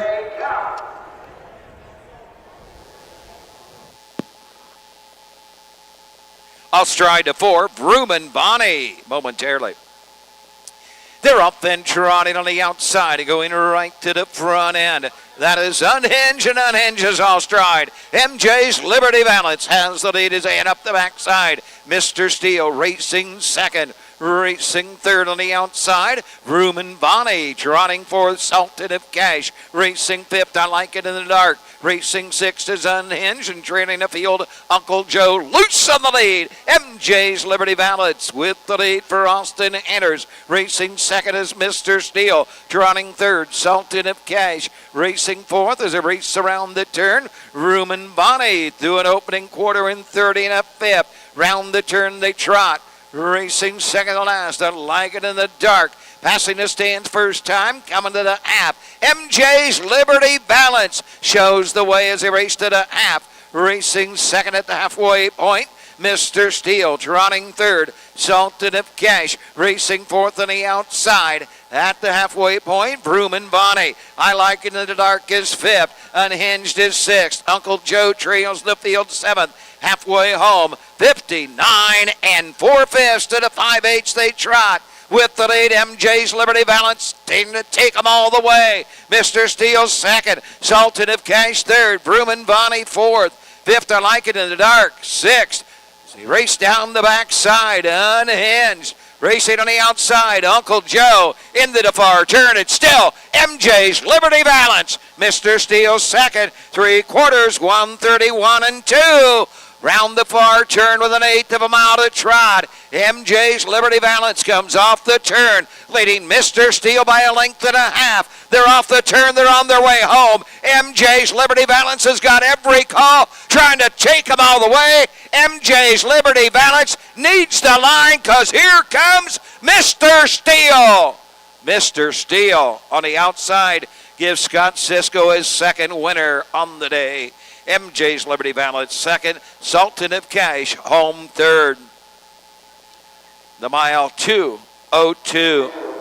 I think that is a new track record. You could be right. Is it? Or no, 2:02 should not be. Sorry, I'm thinking 2 minutes and 2/5. It is. If it is 2:02 flat, we are not a new track record. But it is a record because it's the only horse that did not win wire to wire. Yes, you are right. We finally did see a pocket get up. Mr. Steele, just his second seasonal win. This 5-year-old gelding by Long Tom. I think unofficially across the wire we have 3-1-6-5. We had more breakers in the age trot than we have seen all day long. That was quite surprising. I don't know, because it was in the first turn most of the time. It at least started in the first turn. I don't know if there was some traffic issues, if it's I mean, Vroom and Bonnie does not have a break in any of these starts. And I think actually she was very early. She was right before the gate. She was just a very quick miscue. But Uncle Joe was on a pretty hard run on the backside, and that did start here in the first turn as well as Unhinged.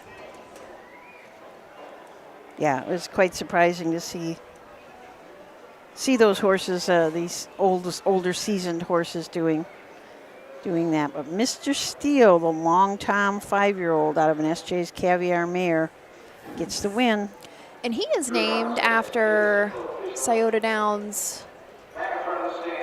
Bob Steele? Yeah, I think so. I believe so. For $3,850. Sponsored by Friendly Bremen Banking Center. Number 3, Mr. Steele. The 5-year-old Big Goat, son of a Long Tom, out of the SJ's Caviar mare. Caviar Call Girl. Roger Hughes Jr., Jamestown, Ohio. Owns, trains, and drives the 3 Mr. Steele. Scott Cisco in the sulky. Scott Cisco gets his second winning drive of the day behind the 3 Mr. Steele. Results are official upon MJ's Liberty Balance 2. 2 Unhinged 6. 3 Mr. Steele the winner. The 4 Vroom and Bonnie 5. 5 I Like It in the Dark 4. Number 6 Sultan of Cash 3. 7 Uncle Joe 7. The time 2:02. Top down 261. 5:4.37 on the bottom. Fractional times 30 and a fifth, 59 and 4, 131 and 2. Well, Susan, that wraps us up day one here at Fairfield County in Lancaster. It has been a great day. Thanks for joining us. Make sure, if you are not here in person, you join us right back here tomorrow, 1:30 p.m. post for the very last and final day of the 2024 fair racing season. Yep. So for Ashley Daly, Matt Kark, and myself, Susan Schroeder, we wish you have a great rest of your day, and go Tigers. That's what I'm talking about. Thanks, Susan.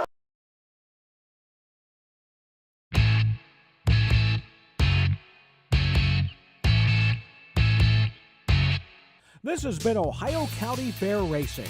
Ohio County Fair Racing has been presented by Midland Acres, thestable.ca, Dublin Valley Farms, Big D Tack and Vet Supply, and the Ohio State Veterinary Medical Center.